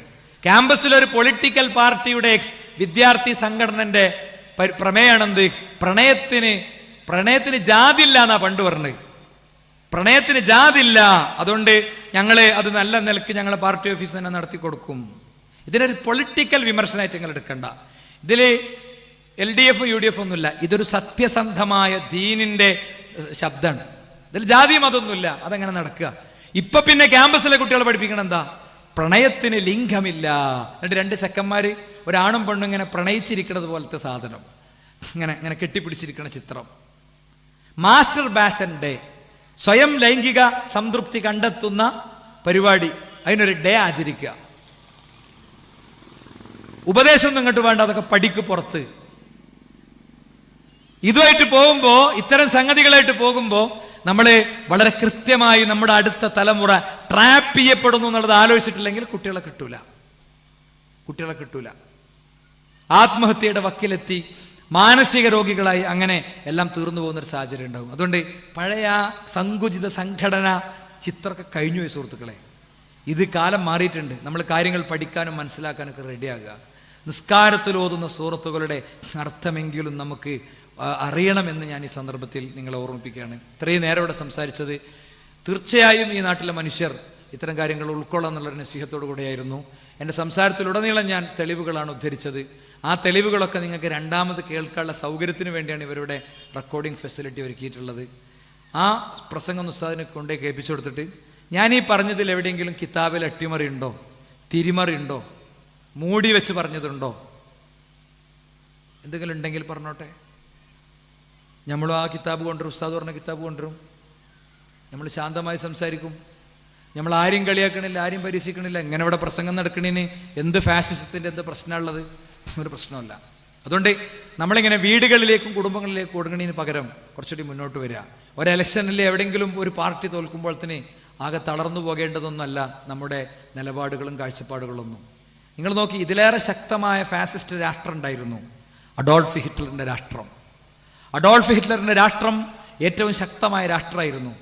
പക്ഷേ അഡോൾഫ് ഹിറ്റ്ലർ ജൂതനെതിരെയുള്ള വികാരം ഇളക്കിവിട്ട് അയാൾ ഉള്ളിൽ ചെയ്തു വെച്ച പണികളൊന്നും അറിയാതെ ഇങ്ങനെ കൊണ്ടു നടന്നപ്പോൾ അയാളുടെ ജനത ഒരു ദിവസം തിരിച്ചറിഞ്ഞു അയാളുടെ ചതി. അയാൾക്ക് വേണ്ടി കൈ ഉയർത്തിയ 17 ലക്ഷം മനുഷ്യർ അയാളുടെ കൊട്ടാരത്തിന്റെ ചുറ്റും കല്ലുകളെടുത്ത് നിന്നപ്പോ അഡോൾഫ് ഹിറ്റ്ലർക്ക് എന്തേ ചെയ്യാൻ പറ്റുള്ളൂ? അയാളുടെ വളർത്തുനായ്ക്കു നേരെ വെടിയുതിർത്തു. അയാളുടെ പിന്നെ കാമുകിക്കൊരു വെടിയുണ്ട കൊടുത്തു. പോയിന്റ് ബ്ലാങ്കിൽ ഇങ്ങനെ ചേർത്ത് വെച്ചിട്ട് അയാൾ സ്വയം മരിച്ചു. അത്രേ ഉള്ളൂ. ഈ പറയുന്നതൊക്കെ കെട്ടിയുയർത്തപ്പെട്ട കോട്ടകൾ തകർക്കപ്പെടും. ഇന്ത്യ സ്വതന്ത്രമായത് 50 വർഷത്തെ അധ്വാനം കൊണ്ടാണ്. ഒരു ദിവസം കൊണ്ട് മൊത്തം ഇതങ്ങ് അട്ടിമറിച്ച് കളയാമെന്ന് ആരും വിചാരിക്കരുത്. ഒരാളെ ഒരു ഫാസിസത്തിന് അനുകൂലമെന്ന് തോന്നുന്ന ഒരു പ്രയോഗം നടത്തുമ്പോഴേക്ക് അയാൾക്ക് നേരെ സംഘവിളി കൊടുക്കുകയല്ല വേണ്ടത്. സംഘവിളികളുടെ ആക്ഷേപങ്ങൾ കൊടുക്കല്ല വേണ്ടത്. നമ്മൾ അയാളുടെ പോസ്റ്റിന്റെ താഴെ പോയി നിങ്ങളൊക്കെ ഇതായിരുന്നുവല്ലേ എന്ന് ചോദിക്കല്ല വേണ്ടത്. താങ്കൾക്ക് എന്തു പറ്റി? താങ്കളെ പോലത്തെ മനുഷ്യർ ഉയർത്തിയ സെക്യുലറിസത്തിന്റെ ശബ്ദത്തിന് ദാഹിക്കുന്നവരിവിടെയുണ്ട്. തീർച്ചയായും നമ്മൾ ഓർക്കണം, ബുൾഡോസർ രാഷ്ട്രീയത്തിന്റെ ഇരകളായി അങ്ങേ ടാർപോളിന്റെ താഴെ അന്തിയുറങ്ങുന്ന മനുഷ്യർ, അവര് നിങ്ങളെ പോലത്തെ മനുഷ്യരുടെ പേനയിൽ നിന്ന്, നാവിൽ നിന്ന് വലിയ ചില ദൗത്യങ്ങൾ പ്രതീക്ഷിക്കുന്നുണ്ട് എന്ന് കമന്റ് ബോക്സിൽ ടെക്സ്റ്റ് ചെയ്യാൻ നമുക്ക് പറ്റണം. ജുനൈദുമാരുടെ, അഖ്ലാഖുമാരുടെ നുരുമ്പിയ അസ്ഥികൂടങ്ങൾക്ക് നീതി കിട്ടണം. അതിന് നിങ്ങളുടെ ശബ്ദമുയരണം. നിങ്ങൾ സംഘപരിവാര ചേരിയിലേക്ക് ആരെങ്കിലും തെറ്റിദ്ധരിച്ച് പോവുകയല്ല വേണ്ടത്, ഇസ്ലാമോഫോബിയയുടെ അടിമയാവുകയല്ല വേണ്ടത് സർ എന്ന് പറയാൻ നമ്മളെ സംബന്ധിച്ചിടത്തോളം കഴിയണം. അതുകൊണ്ട് സഹോദരന്മാരെ, നമ്മളൊക്കെ എത്രയോ സുരക്ഷിതരാണ്, പേടിച്ചു ഭയന്ന് ജീവിക്കേണ്ട കാര്യമൊന്നുമില്ല. ബാബരി മസ്ജിദ് നൽകുന്ന ഏറ്റവും വലിയ സന്ദേശം അതാണ്.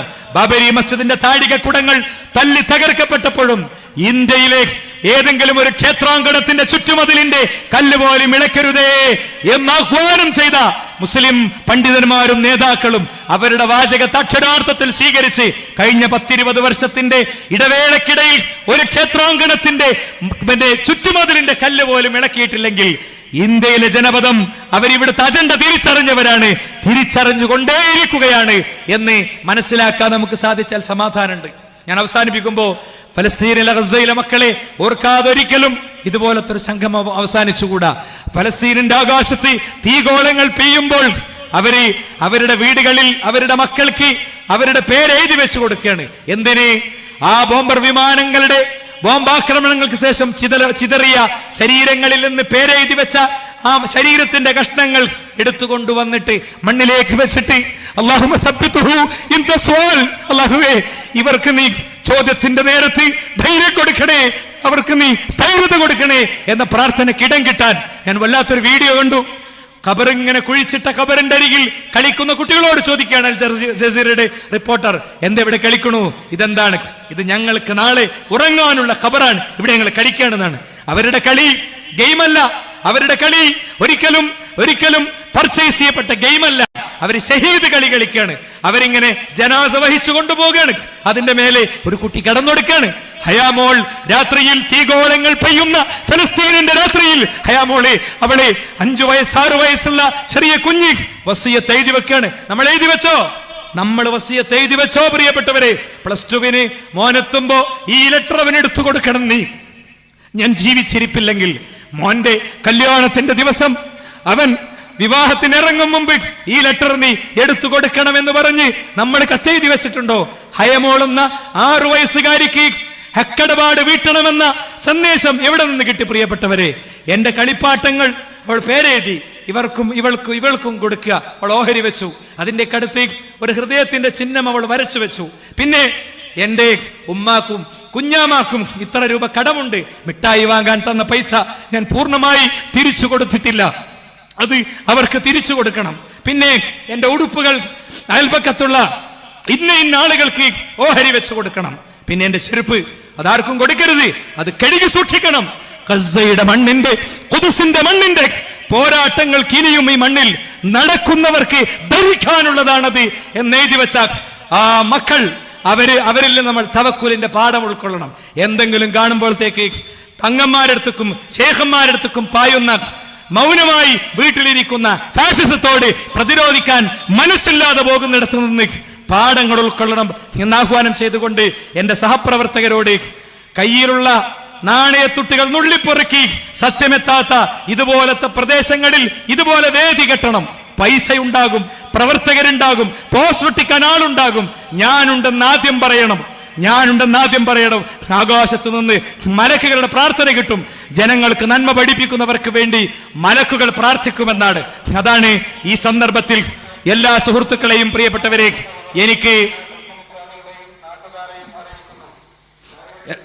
എല്ലാ സുഹൃത്തുക്കളെയും ഈ ഘട്ടത്തിൽ എനിക്ക് ഓർമ്മപ്പെടുത്താനുള്ളത് എന്ന് ഞാൻ പ്രത്യേകം പറയാണ്. തസ്ഫിയകൾ വെക്കേണ്ടത് സന്ദേശമെത്താത്ത സ്ഥലങ്ങളിലാണ്. ആ സ്ഥലങ്ങളിലേക്ക് പോവുക, നമ്മൾ കയറി ചെല്ലുക, അവിടെ വെക്കുക, അവിടെ പരിപാടികൾ നടക്കാൻ എന്റെ കയ്യിലെ പണം ഉപകരിക്കട്ടെ എന്ന് പറയാം. മറ്റൊന്ന്, ലഹരി ഇവിടുത്തെ ഒരു വലിയ യാഥാർത്ഥ്യമാണ്. ലഹരി ലിബറലിസം ഒരു വലിയ യാഥാർത്ഥ്യമാണ്. Table ടോക്കുകളും talk ഷോകളൊക്കെ. രാമനാട്ടുകരയിൽ കഴിഞ്ഞ ദിവസം ടോക്ക് ഷോ നടന്നപ്പോൾ എന്റെ സുഹൃത്തുക്കൾ പറഞ്ഞു, അവിടെ സംസാരിച്ച ആളുകളടുത്തേക്ക് മദ്യപാനികളായ മനുഷ്യന്മാരെ നമ്പറും ചോദിച്ചു വരികയാണ്. ഞങ്ങൾ വരാം, ഞങ്ങൾക്ക് ഇതിൽ നിന്ന് രക്ഷപ്പെടണം എന്നാണ് ആളുകൾ ആഗ്രഹിക്കുന്നുണ്ട്. പ്രിയപ്പെട്ടവരെ, ഇവിടെ വേദനിക്കുന്ന മനുഷ്യരുണ്ട്, ചികിത്സക്ക് മരുന്നില്ലാത്തവരുണ്ട്, അവരെ നമ്മൾ സഹായിക്കണം. നമ്മുടെ സക്കാത്ത് സിസ്റ്റമാറ്റിക്കായി നമ്മൾ വിതരണം ചെയ്യുന്നുണ്ട്. അത്തരം സംരംഭങ്ങളിൽ പങ്കാളികളാകാൻ നമുക്ക് കഴിയണം. ട്രീറ്റ് പദ്ധതിയുണ്ട്. 10,000-ലധികം കുടുംബങ്ങൾക്ക് നമ്മൾ 2,000 രൂപ കടയിൽ ഏൽപ്പിച്ചു കൊടുത്തിരിക്കുകയാണ്. ഓരോരുത്തർക്കും ഒരു കടയിൽ ഏൽപ്പിച്ചു കൊടുത്തിരിക്കുക. അവർക്ക് ആവശ്യമുള്ളത് അവർക്ക് വാങ്ങിയിട്ട് ഉപയോഗിക്കാം. ഇതുപോലത്തെ വലിയ വലിയ ദൗത്യങ്ങൾ, മെഡിക്കൽ ക്യാമ്പുകളുണ്ട്. നമ്മുടെ നാട്ടിൽ നമുക്കറിയാം, കിഡ്നി പോയ ആളുകൾക്ക് വേണ്ടിയുള്ള പിരിവ് ഏറ്റവും വലിയ പിരിവ്. കിഡ്നി രോഗം വരാതിരിക്കാനുള്ള പ്രതിരോധമാണ് ആദ്യം ചെയ്യേണ്ടത്. അങ്ങനത്തെ മെഡിക്കൽ ക്യാമ്പുകൾ നമ്മുടെ സുഹൃത്തുക്കൾ വിസ്ഡം യൂത്തിന്റെ കീഴിൽ നടത്തിക്കൊണ്ടിരിക്കുന്നു. പിന്നെ വാർദ്ധക്യ സഹജമായ രോഗങ്ങളിൽപ്പെട്ട് കിടക്കുന്നവരുണ്ട്. അവരെ പിടിക്കേണ്ട ശാസ്ത്രീയ രീതിയുണ്ട്, എണീപ്പിക്കേണ്ട രീതിയുണ്ട്, പാമ്പേഴ്സ് ഇട്ട് കൊടുക്കേണ്ട രീതിയുണ്ട്. അത് പഠിച്ച ഡോക്ടർമാര് പരിശീലനം കൊടുക്കുന്ന പിന്നെ ട്രെയിനിങ് സെഷനുകൾ നമ്മൾ ഈ കോൺഫറൻസിന്റെ ഭാഗമായി വെക്കുന്നുണ്ട്. 25 പദ്ധതിയുമായി 100 ദിന കർമ്മ പദ്ധതിയുമായി മുന്നോട്ട് പോയി അവസാനം ഇൻഷാ അല്ലാഹ് ഫെബ്രുവരി മാസത്തിലെ 2ാം വാരത്തിൽ 10, 11 തീയതികളിൽ 10,000-കണക്കിന് യുവാക്കളെ അണിനിരത്തി മലപ്പുറത്ത് ഒരു വലിയ ആശയുദ്ധം പ്രഖ്യാപിച്ചുകൊണ്ടായിരിക്കും, ഖുർആനിന് വേണ്ടിയുള്ള സന്ദേശം ഉയർത്തിക്കൊണ്ടായിരിക്കും, ഫാസിസത്തോടുള്ള വിയോജിപ്പ് രേഖപ്പെടുത്തിക്കൊണ്ടായിരിക്കും, ലിബറലിസത്തോടുള്ള യുദ്ധം പ്രഖ്യാപിച്ചുകൊണ്ടായിരിക്കും സമ്മേളനം അവസാനിക്കുക. അതിന് അവിടെ സാക്ഷിയാകാൻ അല്ലാഹു നമ്മെ അനുഗ്രഹിക്കുമാറാകട്ടെ എന്ന് പ്രാർത്ഥിച്ചുകൊണ്ട് നമ്മുടെ എല്ലാവരുടെയും എല്ലാ വിഷമങ്ങൾക്കും അല്ലാഹു പരിഹാരം ഉണ്ടാക്കി തരുമാറാകട്ടെ. ലാ ഇലാഹ ഇല്ലല്ലാഹുവിന്റെ വഴിയിൽ സഞ്ചരിച്ച് യഥാർത്ഥ മുഅ്മിനുകളായി മരിക്കാനുള്ള തൗഫീഖ് അല്ലാഹു നമുക്ക് നൽകുമാറാകട്ടെ എന്ന് പ്രാർത്ഥിച്ചുകൊണ്ട് ഞാൻ എൻ്റെ വാക്കുകൾക്ക് വിരാമം കുറിക്കുന്നു. വാഖിർ ദഅവാന അനിൽ ഹംദുലില്ലാഹി റബ്ബിൽ ആലമീൻ. വസ്സലാമു അലൈക്കും വറഹ്മത്തുള്ളാഹി വബറകാതുഹു.